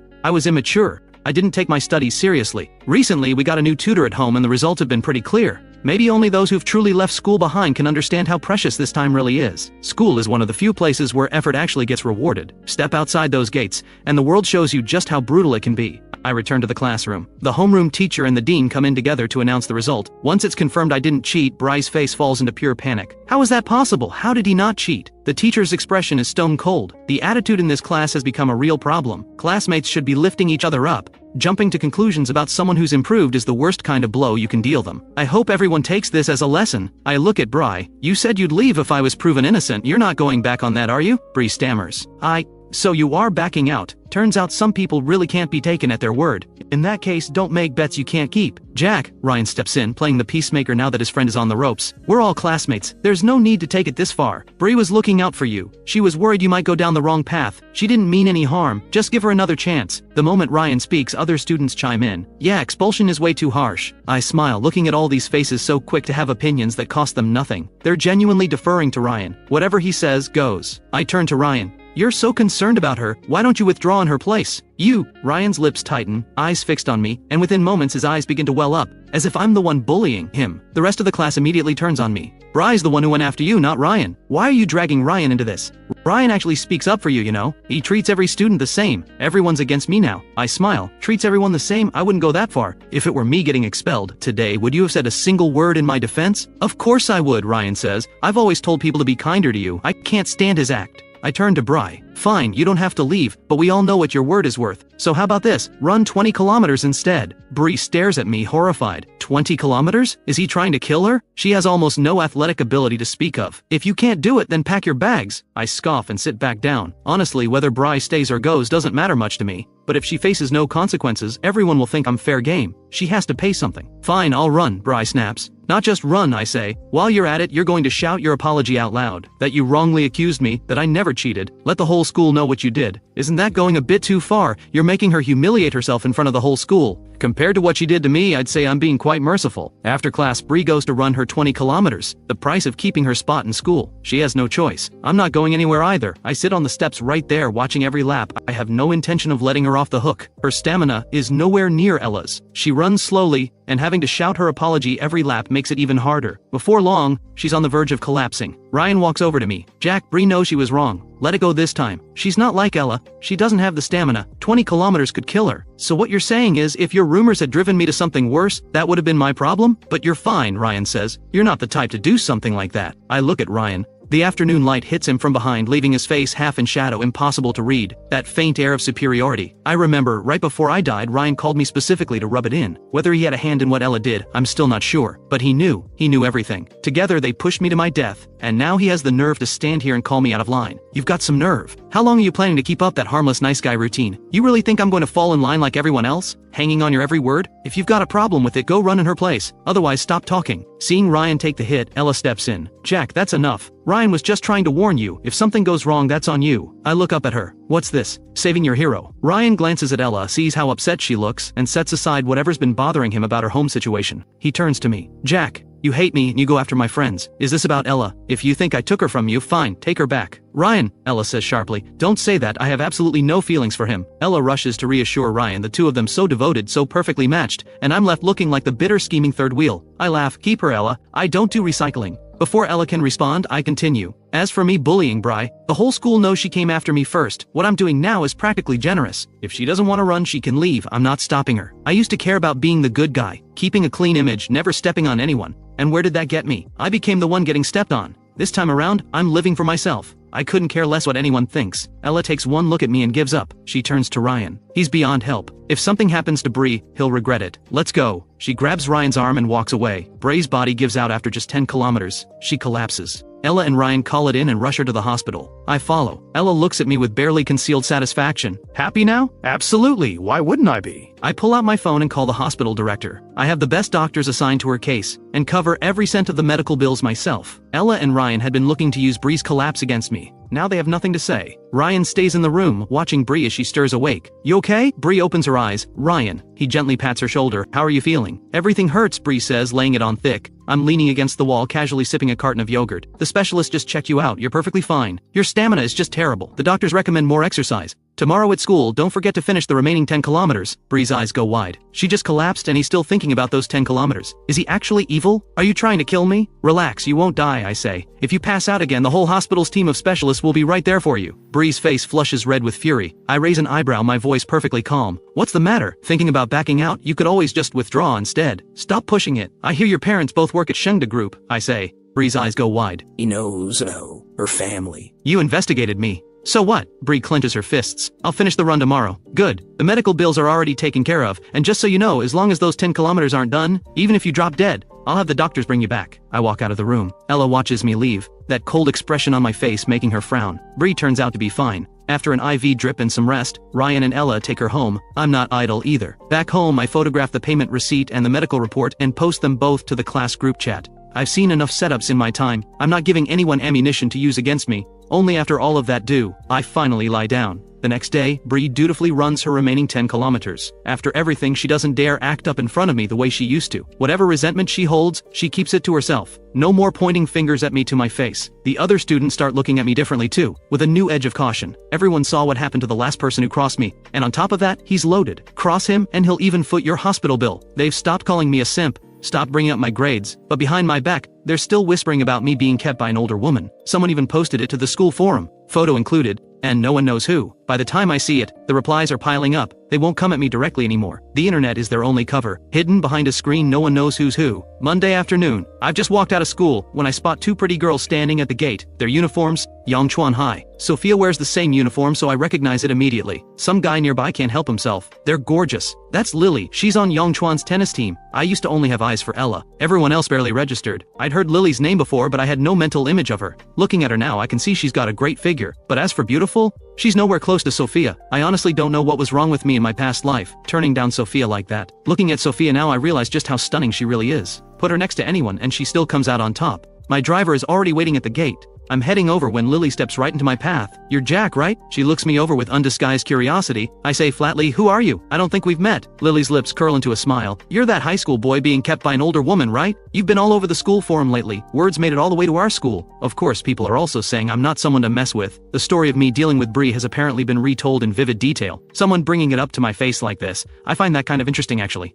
I'm not annoyed. I ask calmly, Lily, is it? Lily stares at me, caught off guard. You know who I am? She recovers quickly. I heard you used to support Ella. Is that true? You're not interested in me, are you? I'm not the type to live off someone. She clutches her chest dramatically, as if me knowing her name was some kind of assault. I look at her, genuinely amused. Is your family too poor to own a mirror? If you really can't afford one, I'll give you the money. Go take a good look. You think I'd be interested in you? I hitch my bag up and walk away. Lily stands there, ego bruised. Excuse me? Who talks like that? I don't even look back. I get in the car. Lily stands there and slowly a smile creeps onto her face. Jack, right? You've got some nerve calling me ugly. I won't forget this. When I get home, Sophia is there. She's been gone for days. Finally showing up. Snowball hasn't seen her in days and goes absolutely wild with excitement. Done with everything? I ask. Sophia stands up and I glance at her. Honestly, she's just too good looking. I thought maybe you found tutoring me too annoying and decided to quit. I did try other tutors recently, but honestly none of them explain things as well as you do. Not at all, Sophia says. Things just got a little hectic, so you don't need to explain yourself to me. I'm just glad you're here. If you have things to take care of, go ahead and take care of them. In my past life, after everything I put her through, she still thought of me at the end. Even arranged to have my body taken care of. After what I did to her, a few days of being busy is nothing. Sophia gives a small nod. Let's get to studying, I say, and I actually mean it. We walk into the study together, a few days apart, and I've stacked up a whole list of questions for her. While I work through my assignments, Sophia sits beside me watching. She's seen what's been circulating online, of course.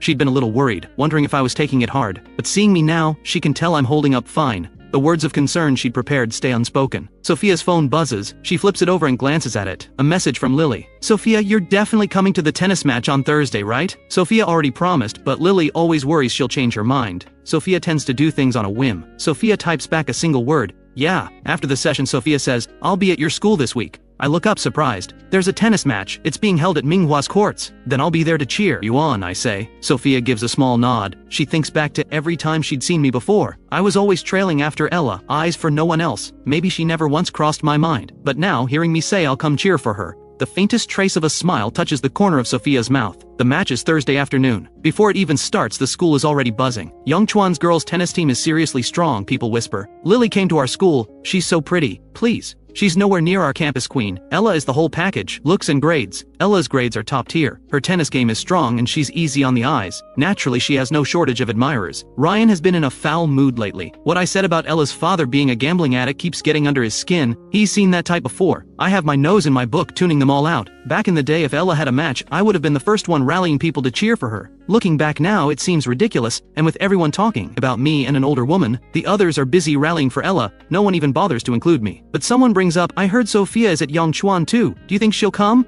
Sophia is the only person who consistently outranks Ella on exams. Her name has made a lasting impression on everyone. Probably not. She rarely shows up to these things. Getting to see her in person is a rare thing. Hearing them talk about Sophia, Ella's expression clouds over. She shifts uncomfortably. Her gaze drifts slowly toward me. She sees me absorbed in my book, and something about it unsettles her. Is he really not going to come cheer for me? She turns to me. Is all this studying actually getting you anywhere? I look up, a little surprised she's even talking to me. Of course it is. Not everyone's naturally talented like you. Some of us have to put in the time. What? Does it bother you to see me improve? Why would it bother me? Ella says. Well, I say mildly. I'm already rich and decent looking. If my grades end up better than yours and Ryan's too, what's left for you two? Ella lets out a quiet laugh. Jack, sure, you've improved. But you barely scraped into the top 200. The higher you go, the harder it gets. You might fall right back next time. You think I'm worried about you overtaking me? Him making the top 200 was already a miracle as far as she's concerned. Surpassing her? Not a chance. Sophia outranking her? Fine, that's just raw talent. Ella has never been able to wrap her head around how Sophia's mind works. But Jack? No matter how hard he tries, he can't overcome years of accumulated advantage. Who knows, I say. No one can predict the future. I don't have time for this, Ella says, standing up. I need to go prep for the match. She walks out. Ryan sits nearby and catches every word between Ella and me. His fingers tighten without him realizing. I'm supposed to be a kept man, and he's still trying to get close to Ella?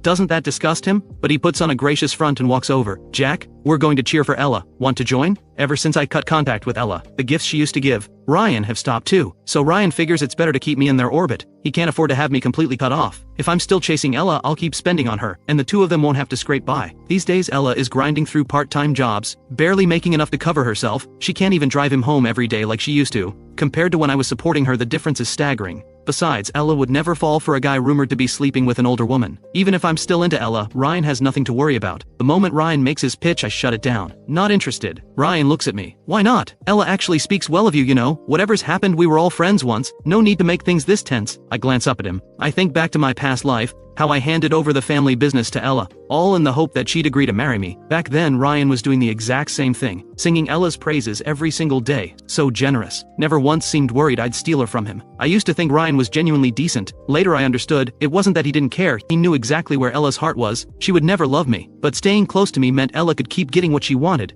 And so could he. Hearing Ryan advocate for Ella now, I don't buy a single word. I have standards when it comes to who I call a friend. Ryan goes quiet. The others, seeing me brush him off, jump to his defense. Forget it, Ryan, why bother? If he doesn't want to come, let him. They head off to cheer for Ella. I wrap up what I'm doing and make my way to the gym. Ella has already changed into her athletic gear. Standing in front of Ryan, her face is all sweet softness. But out of her school uniform, her figure is something else. She's always loved sports. Seeing her like that, Ryan's cheeks flush. The moment I walk in, Ella's eyes find me. Didn't you say you weren't coming? Ryan follows her gaze and spots me. Jack. I look at the two of them, all lovey-dovey, and don't say a word. I head straight for the stands, looking for a good spot. After a bit of searching, I find a front row seat. Deliberately a little distance from Ryan and the others. I've barely sat down when instead of Sophia, I spot Lily, the girl from a couple days ago. Lily walks right up to me. Jack, about what you said to me the other day, don't you think you owe me an apology? I let out a short, cold laugh. You sure you weren't the one who started it? If she hadn't brought up the whole kept man thing, I wouldn't have said any of that.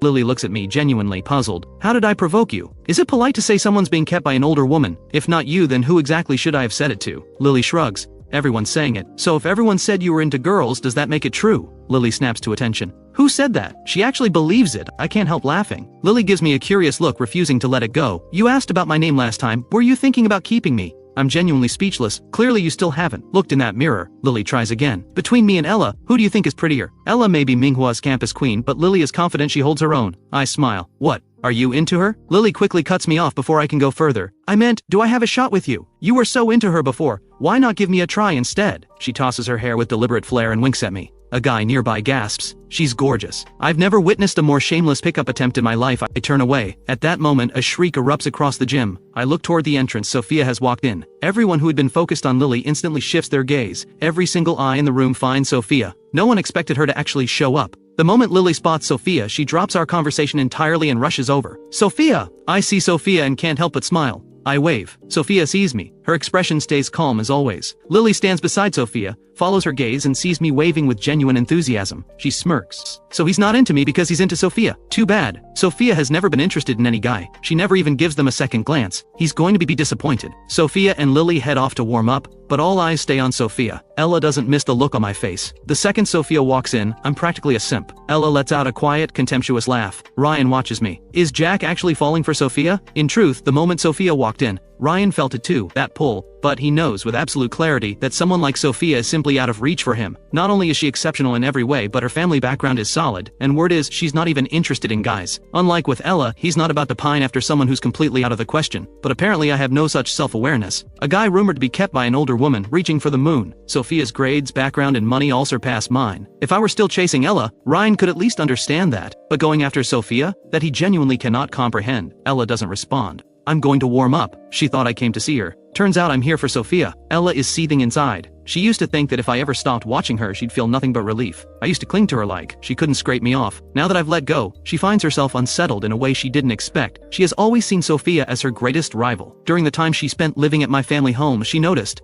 my father had been planning to arrange a marriage for me, and the intended match was Sophia. Back then she told herself, so what if Sophia outshines her in everything? The man Sophia was meant to marry was her devoted simp. He didn't even see Sophia. Every time she thought about that, it delighted her. After enduring so much, it felt like the one victory she could savor. But now I've walked away, and my attention has landed squarely on Sophia. Ella can't hide her discomfort. Bree is standing beside Ryan. She watches as I sit in the stands. I bought some water and shared it with the other guys around me. Some of them have talked about me behind my back, but we're not in the same class, so that's just how it goes. Now that they've actually spent time around me, they're starting to see I'm not bad. They take the water. Their expressions soften. Bree leans toward Ryan. Is he trying to win people over? Ryan shrugs. Sophia's here, he probably wants to show off. Bree looks at Ryan stunned. You mean he's actually trying to go after Sophia? Is he out of his mind? Sophia, his girlfriend, please. Who's going to want someone like him after all that? I've never seen anyone flaunt something like that so openly. I just saw Lily talking to him. Is he just into any girl who's halfway decent looking? Ryan sighs. He's got the means. He didn't come here to study. Honestly, he's kind of pitiful. If he had parents keeping him in check, things might have turned out differently.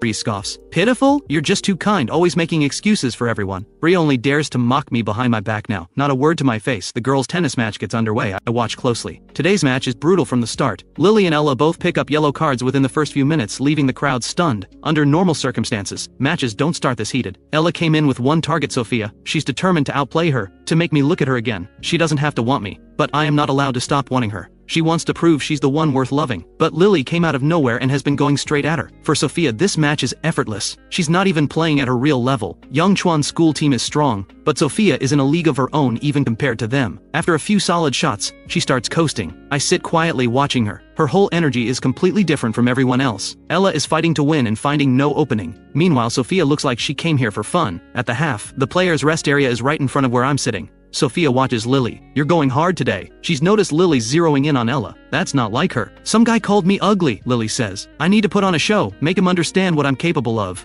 Sophia takes it in, quietly files it away and says nothing. Lily finishes her water and turns around. She spots me in the stands. She grins and calls out loud, how about that? Pretty badass, right? Your girl Ella got demolished by me. The moment the words leave her mouth, Sophia glances at her. Lily doesn't know why, but suddenly the back of her neck feels cold. Compared to Lily's relentless energy, I notice Sophia showing very little enthusiasm toward me. Right now, for instance, Lily turned to look at me, but Sophia just sits there. She's always been reserved. She probably just doesn't like being the center of attention in settings like this. But the more she holds back, the more interesting I find her. I smile and call out, Sophia, you were incredible out there. Lily hears me calling out to Sophia and snorts. She leans towards Sophia. My man is deliberately trying to get under my skin. We had a little argument the other day and he's still holding a grudge. Sophia glances at Lily. Is that so? She doesn't turn to look at me, but look closely. Her ears have gone noticeably red. In the second half, Sophia plays with full focus. In the first half, Ella and Lily had been locked in a fierce back and forth. But in the second half, with Sophia on court, Ella can't return a single shot. The match ends in a landslide. Minghua loses badly, and the one who takes the hardest fall is Ella. For a long time, people talked about Sophia from Yongchuan and Ella from Minghua.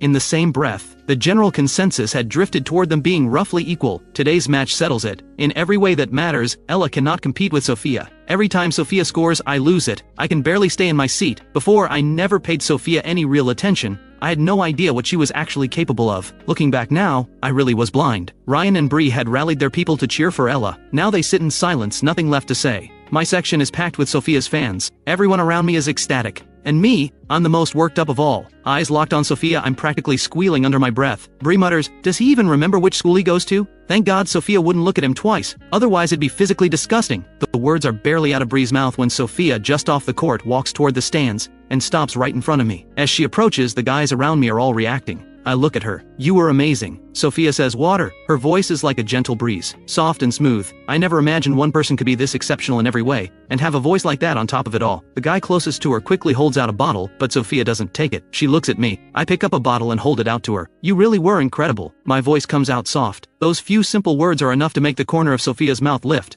Under my gaze, she tips the bottle back and drinks. Lily, who had been ready to swoop in and show off, watches this unfold with wide eyes. What just happened? She's been working so hard all day to impress him, and Sophia just swooped in and took the moment. More importantly, Sophia has never once shown interest in any guy. She always brings her own water to matches. She never interacts with male students. She keeps everyone at a distance, at school and everywhere else. And yet right now, could Sophia actually like him? The thought hits Lily like a shock. Sophia finishes the water and says, I'm going to change. Let's go home together after school. I nod. Sure. Sophia turns and walks back. Lily stares, jaw dropped. Sophia, you know him? Sophia says calmly, I'm pursuing him. Everyone is saying I'm being kept by an older woman, and Sophia just said she is pursuing me. That word, pursuing. Since when does Sophia need to pursue anyone? Normally all she'd have to do is give the slightest nod and anyone would fall over themselves to be with her. Noticing Lily staring, Sophia asks, what? Got a problem with that? Lily doesn't dare have a problem. She just never imagined I was the one Sophia had her eye on. She's been flirting with me all day, and it turns out she was flirting with Sophia's person. Thinking back to everything she said in front of Sophia earlier, Lily wants to slap herself. She scrambles to apologize. I swear I didn't know. If I had, there's no way I would have acted like that toward him. Not toward your guy. Sophia's expression stays completely composed. It's fine. He wasn't interested in you anyway. Lily genuinely wants to say, was that necessary? Seeing Sophia completely serious, Lily asks, so where exactly do things stand between you two? Sophia answers, he hasn't fallen for me yet. She's my tutor, yes. But Sophia suspects I haven't truly fallen for her. I used to like Ella. Maybe Sophia is just someone I'm using to get under Ella's skin, but if she can be useful to me in some way, she's fine with that. Being by my side is already enough to make her happy. Lily takes in what Sophia said, and glances back at me in the stands. I'm standing there, looking her way. All that cheering I did, Lily thought I was just a simp for Sophia. Turns out Sophia is the one doing the chasing. The two people at the center of it all are completely calm. Everyone else is losing their minds over what they just overheard. The group chat explodes. Does Sophia actually have feelings for Jack? Not long ago I was Ella's simp. She didn't even see me. I ran errands for her like a servant, day after day. And now the person who outclasses Ella in every way has gotten herself tied to me. Ella comes out of the locker room, changed and dark. She lost the match. And the one who beat her didn't just win, she crushed her. Ryan and Bree trail behind, wanting to say something comforting, but they can't find the words. They're just as deflated. A moment ago they were certain someone like Sophia could never be interested in me. Then they watched her walk straight up to me herself. Bree says, is Sophia blind? How could she possibly be interested in him? Does she not know who Jack is? Ryan's expression is stone. He used to tell himself, no matter what I did, Ella would always choose him. But seeing Sophia connect with me today, pushes him to the edge. Why someone like me, already rich, is now somehow within reach of someone like Sophia. Maybe they just didn't try hard enough. If they had gone to cheer for Sophia today, maybe things would be different. I walk out of the gym. The guys who were sitting with me earlier look over. Jack, you know Sophia. I give a casual nod. Are you two together? They were close enough to see it. The way Sophia looked at me was unmistakable. They can't help wondering. No, I say, we're just engaged. I'm warm towards Sophia, sure, but that's largely because of what I lived through before. This time around, I genuinely don't know what she thinks of me beyond the engagement. After what happened with Ella, I don't dare assume. I'm not about to become anyone's simp again. Seeing their curious faces, I add, our families know each other. That's all. They look at me. So your family actually is wealthy. We thought, I don't dodge it, that I was being kept by an older woman. A few of them look guilty. That's what the post said. Someone was picking me up from school. I laugh. Think what you want. It doesn't bother me. It's not true, and frankly the whole thing is just funny, like I need someone to support me. I wave goodbye to the guys from the other classes and head back to my classroom. I walk in and everyone stares. I'm used to it by now. I sit down quietly. The girl at the desk in front turns and stares straight at me, her tone dripping with passive aggression. We lost the match and you look perfectly happy about it. She and Ella are on the same team. I smile. You lost the match, I didn't. Why wouldn't I be happy? Getting noticed by Sophia, you must feel pretty special, she says. I let out a quiet laugh. What's wrong? Upset she didn't notice you. That shuts her up. She turns back around fuming. A little while later, Ella comes back with Ryan and Bri. Ella drops into her seat. I glance at her. I can sense it. Ella's anger is reaching a boiling point. She's always like this after losing to Sophia. I used to rally behind her, sharing her frustration. Now I just find it funny. Ella's gaze lands on me. She sees me smile, and her eyes go colder. Why are you looking at me? I say. Your skills weren't good enough. That's not my fault. Ella stares back at me. She lost, and instead of even a word of comfort I'm sitting here mocking her. It gets under her skin. Every time she lost to Sophia before, I'd buy her things, bring her gifts, coax her out of her mood, tell her she was better than Sophia in every way. Now I'm the one making it worse. The bell rings. I pack up quickly, stand, and walk out. Seeing me leave, Ella stands too. She grabs her things and follows. She moves fast. Ryan can't keep up. I've barely reached the stairwell when Ella is right behind me, grabbing my arm. I turn and look at her. What are you doing, Ella? Ella stares at me, eyes red. I stop. She holds herself together barely. Are you really planning to be with Sophia? The question catches me off guard. She never used to care about things like this. What's going on with her? The way she's looking at me, like I'm the one who let her down. I reach to remove her hand from my wrist, but she's gripping tight. I can't help but laugh. Wasn't I the one you found suffocating? You told me every day I spent chasing you felt like a nightmare to you. Those were her exact words. Right before I died. I didn't know until she said it. All that love I poured into her, it disgusted her. Turns out giving someone everything you have doesn't make it precious. To them, it was just a burden. Ella freezes when she hears me. She insists she never said anything like that. She has no memory of it at all. Of course I know the Ella standing before me never said those words, but that doesn't mean she never thought them. I let out a cold laugh. But you always hated me, didn't you? If you didn't hate me, why were you always with Ryan? Why did you give him things that belonged to me? I treated you so well, and yet you treated me like a servant. As I say the words, I squeeze out a few tears. The truth is, I feel nothing for Ella anymore. After everything I've been through, all that's left inside me is hatred. I've lived this once already. There's no way I could ever love her again. But the Jack of my past life spent his entire life chasing after her love, desperately hoping she would give him just a little more, and in the end, he was left with nothing but a miserable fate. Every time I think back on it, a deep hollow sadness floods through me. That overwhelming grief rises up before I can stop it. If I hadn't been given this second chance, the version of me she abandoned in that rundown apartment, how pitiful he must have been. The thought alone makes my eyes sting. Ella stares at my reddened eyes. She only came looking for me because she couldn't stand seeing me get so close to Sophia. But this time, she sees something in my eyes she has never seen before. Real pain. She never liked me, she liked Ryan, so why does my grief make her feel like she has committed some unforgivable sin? Did she really hurt me that deeply? I don't know, Ella says quietly. I just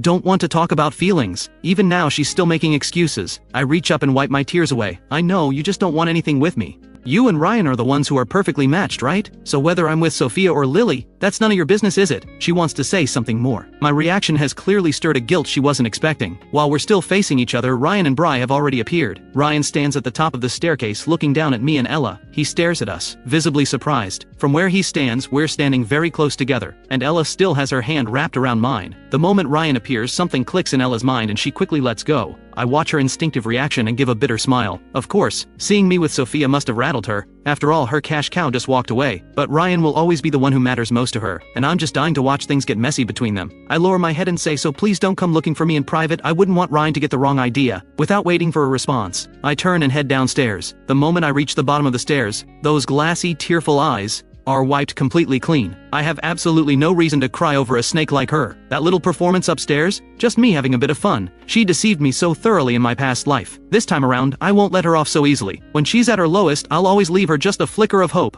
The illusion that I still care. Watching me leave, Ryan slowly makes his way downstairs. He turns to Ella. What exactly happened between you two? I thought I saw him crying just now. I'm going back, Ella says flatly. She's in no mood for this, and she has no idea how to explain any of it to Ryan. My behavior just now made one thing clear. I still have feelings for her. It was her coldness that pushed me toward Sophia. Maybe she never should have let me find out about her and Ryan. I've barely stepped out of school when I spot Sophia standing quietly by the gate, waiting for me. She's changed out of her athletic wear and is now in the school uniform. Lily is standing beside her. The two of them are waiting patiently. The moment I appear, Lily spots me first. She nudges Sophia. Your man is here! At the sound of her voice, Sophia turns to look my way. The school grounds are crowded, and all eyes are on Sophia. Seeing her on the court is one thing. Seeing her here like this is something else entirely. In the same uniform, Lily somehow looks a little plain. But on Sophia, the simple clean uniform looks effortlessly stunning. When she sees me, she walks over and takes my bag without a word. From the way she acts, it's clear she genuinely cares about me. I'm not the one chasing after her. It's mutual. Sophia doesn't seem to care what anyone thinks. Her eyes settle on me. Let's go eat first. I nod. My mood hasn't been touched by Ella at all. She doesn't deserve that kind of power over me. Lily beams at me. Hey there! I glance at her with a flat look. Sensing my displeasure, Lily quickly backpedals. Okay, I was blind to greatness before. I didn't mean to get on your bad side. Please don't be mad at me, I really am sorry. She keeps using that nickname, but I can't be bothered to argue. I simply turn to Sophia and ask, are you two friends? A clear hint of indifference in my voice. Sophia glances at Lily and says, no. Hey, come on, Lily protests immediately. It's all my fault. I'm apologizing to you.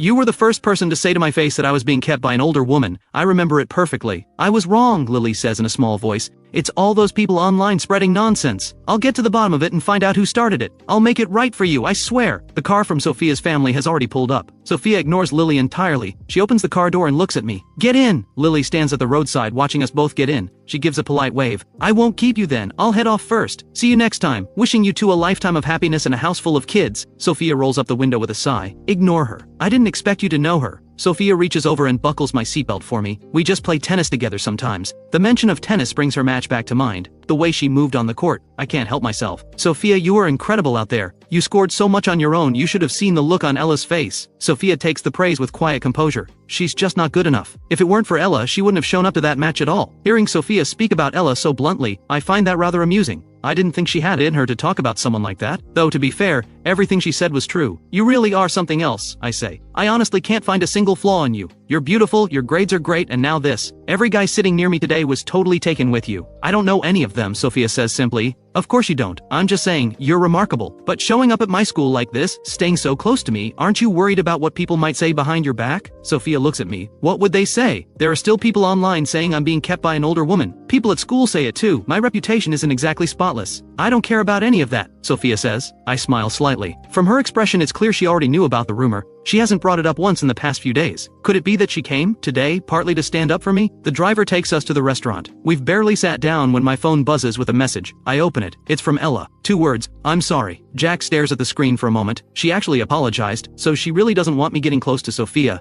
Maybe that's just human nature. No matter how much she looked down on me, the moment I stop chasing her and turn to someone else, she panics. What do you feel like eating? Sophia asks. Anything works for me, you pick first. Sophia orders a few dishes, then remembers Jack likes spicy food and adds a few more for him. They've been having dinner together most evenings lately. Sophia knows him well by now. Uncle Owen still hasn't been back recently. He's been really busy, I say with a sigh. The topic weighs on Jack. In his past life, his father died in a car accident just before his college entrance exams. These days he's focused on pushing his grades up, and the time he gets to spend with his father is scarce. His father has always been this way. Even when Jack wanted more time with him, there was never enough to spare. But Jack has a plan. When the time comes, he'll find a way to keep his father from leaving that day. That should be enough to stop the accident. Sophia watches Jack chew quietly, his eyes fixed on the table, clearly lost in thought. She's noticed he drifts like this sometimes. Her instincts tell her there's something he's keeping hidden, but if he doesn't want to share, she won't push. Ella returns home to find her father Steve back, the same man who has spent the last stretch of time gambling. He's waiting in her room. When he sees her walk in, his expression is cold. How are things going with Jack lately? Nothing's going on.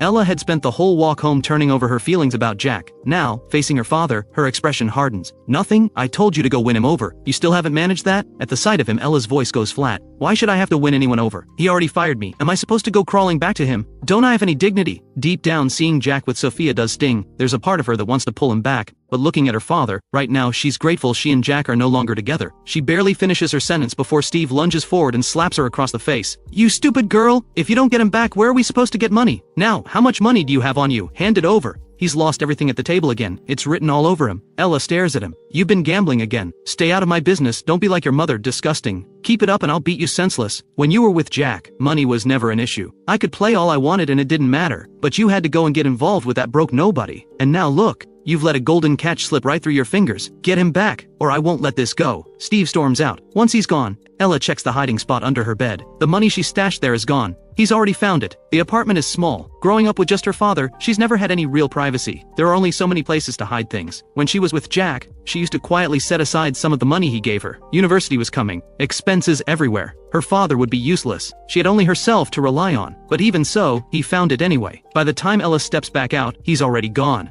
She stares at the empty doorway, then kicks the wall hard. After dinner, Jack and Sophia step out of the restaurant to find it's raining. The driver takes Jack home and holds an umbrella out for him. Jack steps out of the car. Sophia takes the umbrella and walks him to his door. Okay, the rain's getting heavy, you should head back, Jack tells her. Sophia looks at him gently. Good night. Her voice is soft. Jack looks back at her, those bright eyes fixed on him. He feels his face go warm. He nods. You too, get some rest. See you tomorrow. Sophia nods, takes the umbrella back and gets into the car. Jack watches her go and realizes, being with her really does make him happy. The car pulls away. Jack is just about to head inside when a familiar voice calls his name. Jack! He turns. Ella steps out of the shadows. She has no umbrella. He has no idea how long she's been standing there. She's completely soaked. The sight of her catches me off guard. What are you doing here? First that apology text, now showing up in person. Looks like my little performance this afternoon hit harder than I thought. Ella looks at me. I was smiling just moments ago, but the second I see her, my expression goes cold. So you're that happy with Sophia? Yeah, I am, Jack says. She treats me well. Unlike some people, Ella has always kept a cold face around Jack.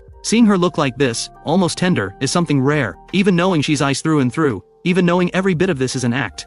Seeing a side of her he's never seen before still stirs something oddly satisfying in him. "What do you want, Ella?" Jack asks. A faint smile tugs at the corner of Ella's mouth. "So you've really made up your mind, you're done with me." "What, running low on cash again?" Jack says. "The only time you ever look at me like that is when you need money." "You're overthinking it," Ella says, holding his gaze. "I just wanted to see you." She turns to leave. "I'm going home." She turns and starts walking, and within moments Jack watches her collapse to the ground. Jack calls for Auntie Chen. She hurries over and stares at the figure on the ground, visibly shaken. "Isn't that Miss Ella? What happened to her?" "Not sure, she collapsed." Auntie Chen holds the umbrella over Ella and presses a hand to her forehead. "She's burning up, must be a fever, what do we do? Are we going to take care of her?" "Bring her inside," Jack says. "Get a doctor." "Should I put her in her old room?" Auntie Chen asks hesitantly. "Wasn't there a room Uncle Steve used to stay in? Put her there for now." The room Jack used to give her was arranged to his own high standards. Letting her have that now would be a waste. The way things stand, the staff quarters are more than enough for her. Auntie Chen has Ella moved to the staff room. Then she calls for the doctor. The doctor confirms it's just a fever, nothing serious. They let her rest. Jack stands by the window looking out at the courtyard. The rain is relentless tonight. He's already showered, but sleep won't come. A message from Sophia lights up his phone. "I'm home," Jack replies. "Just finished showering. Then get some rest. Good. Good night." Jack sets down his phone and falls asleep. The next morning Jack comes downstairs to find Auntie Chen has already prepared breakfast. He sits down and asks, "How's Ella?" "She woke up around dawn and left first thing."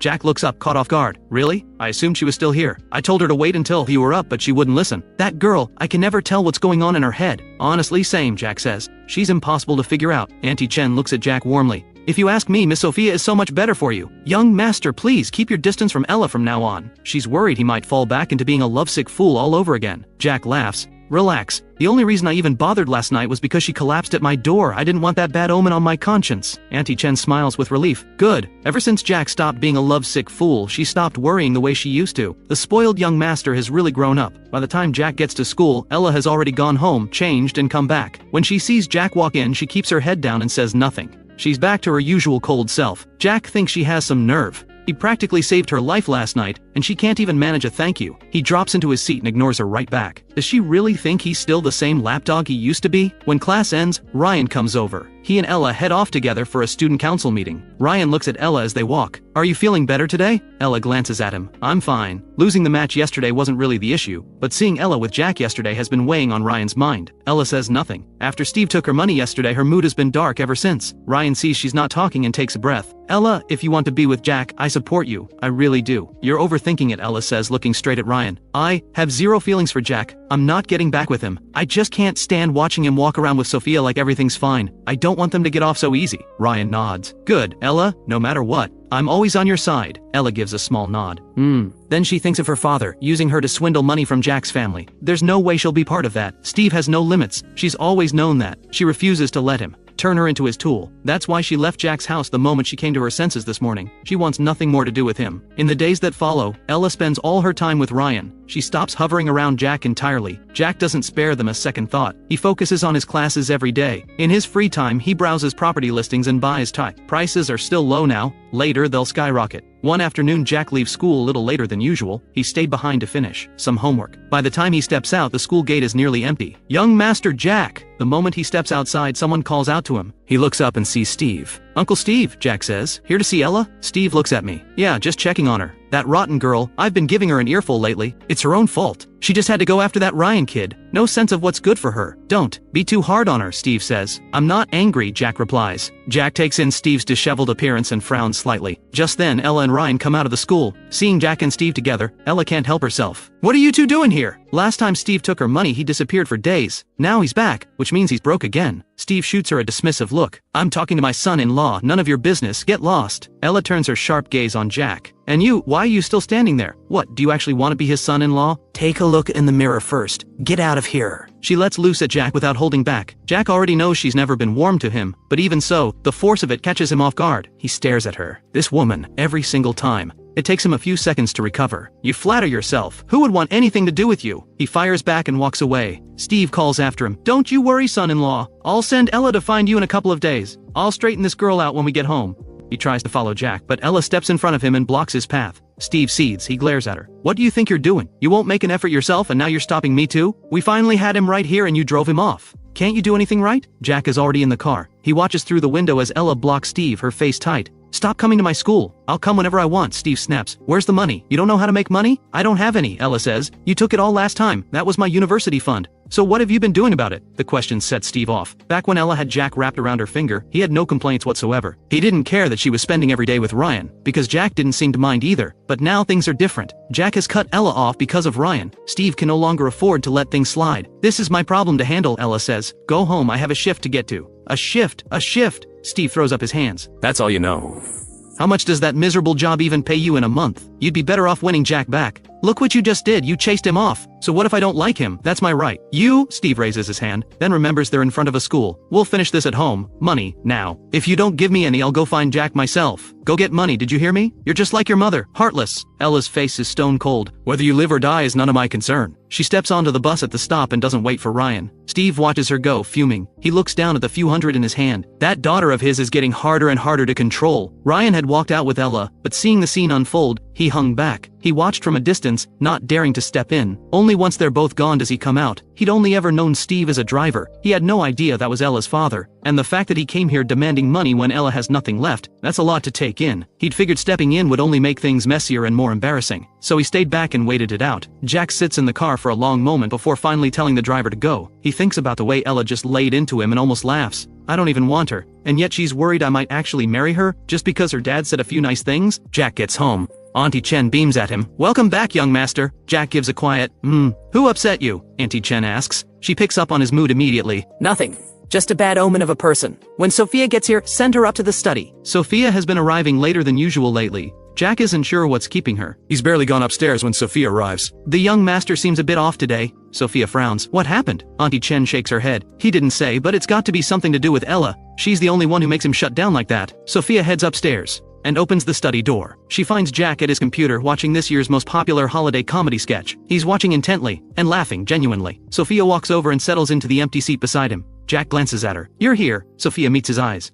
Got held up. You've been busy lately too. She used to arrive early every day, always finishing school before Jack, but lately something seems to be filling up her time. At the mention of it, Sophia nods. It won't affect our sessions though. I'll always make time to come and your grades have been improving a lot lately. Jack looks at her. You're planning to study in the capital after graduation, aren't you? The question catches Sophia off guard. Truthfully, her family has been pushing her to go for a while now, but she stayed. She looks at him. How did you know? Jack smiles slightly. Because I lived it once already. But that all happened after the college exams. Things I haven't told her. Back then, it never crossed his mind to leave. Ella had chosen a local school, so he stayed too. In truth, Ella's scores in that life were high enough for the top 2, but she chose to stay in Yunville. Jack never understood why. Maybe she couldn't bear to leave this place. Maybe she couldn't bear to leave Ryan. He never kept anything from her, but she never told him anything. And then his father died around that time, making everything worse. I'll go, Sophia says, but probably after the exams are over. Do you think my grades could get me into a school in the capital? Sophia looks at me and nods. Yes, if you really want it, you can get there. Jack closes the video on his computer and stretches. Then that's the goal. Sophia blinks, a little surprised. You want to go to the capital?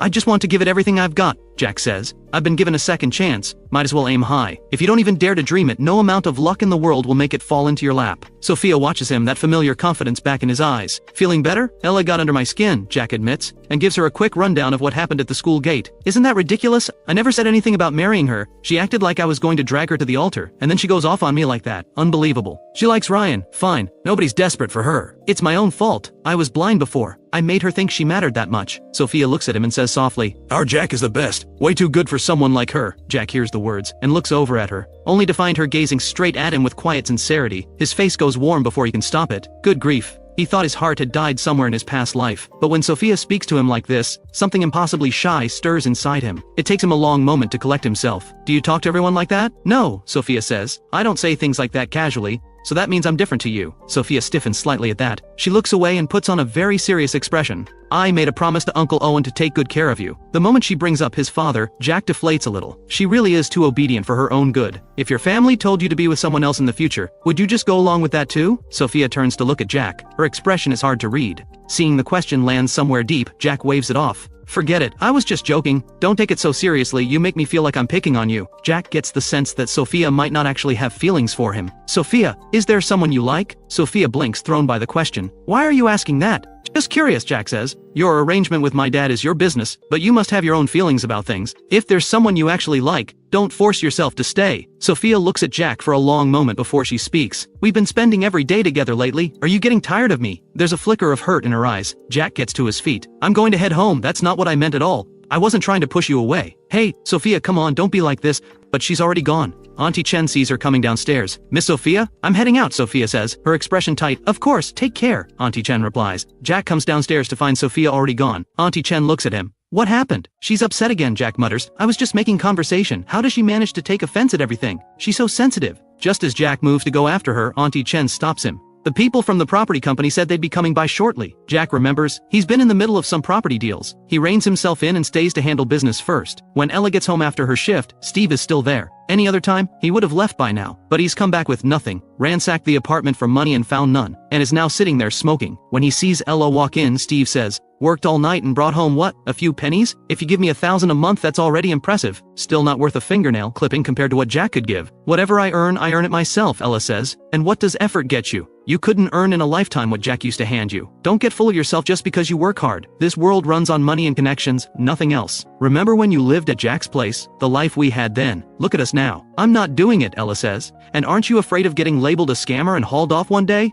You'll ruin your own life. Just don't drag me down with you. Ella turns to face him. You talk about family money and status. So why haven't you as a father done anything to build that? Steve sputters, caught off guard. Then he recovers. I had bad luck, all right. And your mother, useless woman, sick all the time. That's what dragged me down. That's why I pushed you toward Jack. What does Ryan have to offer? You'd marry him and spend your life scraping by. The Jack family is loaded. And that boy was crazy about you. A little sweetness from you and he'd have been putty in your hands. I don't like him, Ella says. And I won't be with someone I don't like. Like him? What's liking someone worth? I'm not asking you to fall in love. I'm asking you to get his money. What's the problem? I won't do it. When she thinks about Jack, she knows they were never meant to live in the same world. She simply refuses to walk that path with him. She can't deny that life was simpler when he was around. But seeing her father gloat like this makes her sick. He drove her mother away. He mistreated her all her life, and now he wants to ride her coattails. All he does is gamble. A man like this, he deserves nothing. Steve snorts. If I hadn't given you those looks of yours, do you think anyone would even glance your way? And sure, your grades are good, but mine weren't bad either back in the day. Owen isn't anything special. His test scores back then weren't even as good as mine. He only got where he is because his family had money. Ella's expression goes stone cold. She walks straight into her room and shuts the door. Steve stands outside ranting for a good while. Ella rolls up some tissue and plugs her ears. The next morning at school, Jack sees Ella walk in. There's a visible mark on her face. Jack stares. What happened to her? Did someone hit her? He thinks back to yesterday's scene with Steve. Did he actually beat her when she got home? Ella takes her seat. Everyone who notices goes quiet. Ryan sees her too. The sight of the injury visibly shocks him. Ella sits down without a word. Jack watches her. This stubborn as a mule, perpetually unlucky girl. He can't help himself. Did your dad hit you? Ella turns to look at Jack, her face cold. What, you want to help me again? Fine, give me a few million then. He's racked up a mountain of gambling debts. A few million from you and I'll date you, how's that? When she speaks, her eyes are full of mockery, as if she's mocking me for my stupidity. It's the kind of look that makes your blood boil. I was just asking a simple question, Jack says. And you jump straight to millions, and dating me on top of it. What kind of logic is that? Then stay out of my business. Ella looks away, head down. The truth is, it wasn't her father who hit her. Debt collectors showed up at the house early this morning, looking for Steve, and Ella got caught in the middle. They warned her to get the money sorted. When she lived at Jack's, none of this would ever have reached her. Her father had a decent salary back then, and Jack's money kept coming in. Even when Steve took from her, he never cleaned her out entirely. She spent freely on purpose. She spends money freely, simply because she does not want to give all her money to her father. Compared to those days, the life she's living now is a disaster, but she refuses to get close to Jack again. If she did what Steve wanted, stringing Jack along, draining him, she's afraid she'd end up becoming just like her father. Jack looks at Ella with an expression full of warmth. Actually, I do care about you. The word care catches Ella off guard. She looks at him. Jack's smile curves. I care about how you're doing. The moment I hear things are going badly for you, I feel completely at ease. That warm, sincere expression, delivering the most infuriating words imaginable. Next time your dad goes after you, Jack adds, let me know. I'd love to be there to cheer him on. Ella yanks out her textbook, her expression murderous. Pushed past her limit, she finally snaps. You don't actually think being with Sophia is going to make you happy, do you? She's way out of your league in every way. Someone like her getting close to someone like you? She has to have an agenda. Jack clenches his jaw. What happens between me and Sophia is none of your business. Jack glances over at Ryan, who is sitting there diligently writing something. Usually he'd have rushed over to check on Ella by now, but today he hasn't even looked her way. He's just focused on studying, Ella says. Right, Jack says. And when your dad showed up yesterday, he was right there, staying well out of it. Ella, tell me you're not about to get dumped by me and then by him too. Ryan has always been sharp. He never lets himself get pulled into anything that could hurt him. Ella may have everything going for her, but Ryan must have serious reservations about that gambling father of hers. In the past life, the reason their love story worked at all was because the Jack family was quietly carrying the weight for both of them. Back then, Ella had access to unlimited funds to manage her father. Now that Jack has cut ties, the cracks in Ella's life are showing. In that other life, something like this would never have happened to Ella. Jack had taken care of everything before it could. Now, Jack's words leave Ella with nowhere comfortable to look. Just as Jack predicted, Ryan doesn't come to find her after class. He seems busy. Bry comes over and takes one look at Ella. "Hey, what happened to your face? Did you get into a fight? She's a model student." This kind of thing seems out of character. Ella just says, "It's nothing." Bree glances at Jack, then back at Ella. "Should we report it to someone? Do you need help?" "No." Jack watches Bree fuss over Ella and wonders aloud, "What's Ryan so busy with?" Bree glances back at Ryan and tells me, "Ryan's been working on a speech the teacher assigned." "Why?" "Ah," I say flatly. "Busy then." Meanwhile, Ella's sitting here injured and he hasn't even looked over. Bree bristles. "That's between the two of them. They know what they're doing." "What do you mean by that?" "Ryan cares more about Ella than anyone. He's the most devoted person to her there is. They're even planning to apply to the same university. Not that you'd manage that. No matter how much money your family has, you can't buy your way into the college entrance exam." As Bry talks, Ryan sits nearby listening, desperately wishing he could clap a hand over her mouth. He's been trying so hard to stay invisible, and here's Bry blabbering on and drawing every bit of attention right back to him. I turn to Ella. "Which school are you planning to apply to?" In the past life, both Ella and Ryan ended up at Yountville University. But Jack has always been curious. Why did Ella settle for that when she could have gone to the top two? Back then he assumed it was because of Ryan. Ella looks at him. "Why do you want to know?" "Just curious," Jack says with a grin. "I figured if I knew where you two were going, maybe I'd apply there too. It'd be nice to all be at the same school, right? And I'd get to see firsthand whether you two really are built to last." "Are you serious?" Bree cuts in. "Your grades are nowhere near theirs. You really think you can keep up? Sure, you've improved, but you're not even in the top 10 in our class. You think you can get into the same school as them?" Ella seems to share the sentiment. She looks at him almost dryly. "We're going for the top two. Come along if you can." Ella does genuinely want to get into the top two. Getting into the capital means escaping Steve, ending his harassment, and maybe finding her mother. "So Yountville University is off the table?" Jack says, genuinely surprised. "Why would I settle for Yountville?" Ella says. "That might be your ceiling, it's not mine." "Alright then," Jack says with a smile. "Top two it is for me too." Bree finds it amusing, but she holds back from saying anything more. She's worried she might go too far and actually make Jack angry. She goes back to sit beside Ryan. "Jack is too much," she whispers. "He said he wants to get into the top two. He doesn't actually think his grades are that good, does he?" Ryan looks up at Jack. He had once hoped Jack would fall back into his feelings for Ella, but Sophia's arrival has made that feel increasingly unlikely. His eyes linger on Jack. He turns to Bree. "Tell me, do you think Jack still has feelings for Ella? If he does, that would be ideal. If Jack still liked Ella, at least Steve would stop showing up at school making scenes, and Ella would have money again." Bree hears him and narrows her eyes. "If he even thinks about going back to Ella, I'll tear him apart." Ryan glances at Bree. Having a friend who completely misses the point every single time is genuinely exhausting. That afternoon, Ryan and Ella head to their meeting. Once they're alone, Ryan turns to her. "That injury, what happened?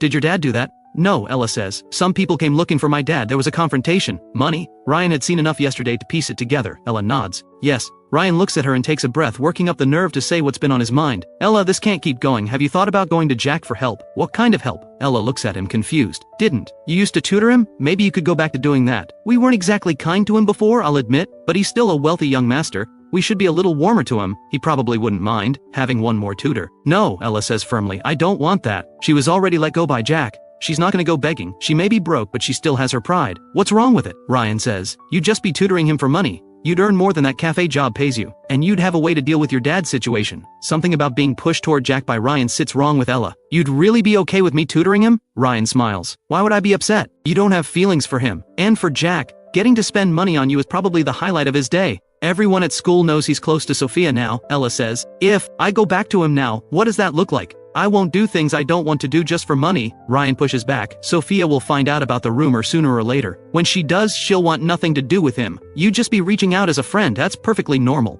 And honestly, you don't want to watch him crash and burn with Sophia, do you?" Ella stays quiet. She does agree on this point. Sophia is impressive in every way, but this is an arranged relationship. Sophia probably doesn't genuinely care for Jack. Seeing her silence, Ryan presses on carefully. "If you don't know how to bring it up, I'll go talk to Jack myself. I'll ask him to take you back as his tutor. Trust me, I can make it work. Ella, whatever happens, you have to finish high school. The way things are going with your dad, I'm not even sure you'll make it to graduation." Ella looks at Ryan, but she still feels uneasy about it. She feels something close to anger rising. "Do you think I can't survive without Jack?" "That's not what I meant," Ryan says. "Jack is only acting this way to get a reaction from me, but I'm not going to lower myself for him. And with my dad in this state, if I go to Jack and drag him into it, what kind of person does that make me?" Without waiting for a response, Ella walks straight into the meeting room. After PE class that afternoon, Jack breaks away from the group and rests in the shade of a tree. Ryan strolls over. "Why are you all by yourself?" he asks with a well-meaning tone. Jack glances up. One look and he can tell Ryan wants something. "What, do you think I have other friends here?" Ever since his falling out with Ryan and Ella, nobody else has been willing to get close to him. He doesn't have their charm. Both of them are popular, well-liked wherever they go, but Jack doesn't mind. If he actually cared about being shut out like this, he'd have lost his mind by now. Ryan sits beside Jack and takes in the clearly expensive athletic wear. He thinks Jack really does have money. "Hey Jack, can I run something by you?" "Go ahead," Jack says. Ryan takes a breath. "Would you be willing to let Ella come back as your tutor?" Jack quietly shifts a little further away. "Why?" "Ella's been having a rough time. You know what's going on with her dad?" "I'm aware," Jack says. "What does that have to do with me?" "Just help her out," Ryan says, all generous sincerity. "If things keep going this way, it's only going to get worse for her. It's not like you're short on money. I promise she'll take the tutoring seriously. I'll even help teach you too. Your grades will go up. And then we can all apply to the same school together." Whether Jack has the talent to actually get in is another matter, but once Ella's exams are over, she'll be free, and none of this will be his problem anymore. Jack looks at Ryan in silence. Ryan shifts uncomfortably. "Why are you staring at me like that? Do I look like an idiot to you?" Jack says. "You and Ella are perfectly happy together, and now you're here asking me to take her on as my tutor. You think I'll just pay her a salary, and end up bankrolling both of you all over again like the fool I used to be?" Ryan presses his lips together and meets Jack's gaze. "It's not even a lot for you. You spent hundreds of thousands on her birthday once, that's pocket change. I'd rather donate every cent to build schools in the poorest mountain villages than give a single penny to Ella. I'm done spending money on her. I said what I said." Jack watches Ryan after saying it. He's surprised Ryan actually came to ask him this. It must have taken considerable resolve. Does he really not feel embarrassed? Ryan speaks. "If the reason you hate her so much is because of me and Ella,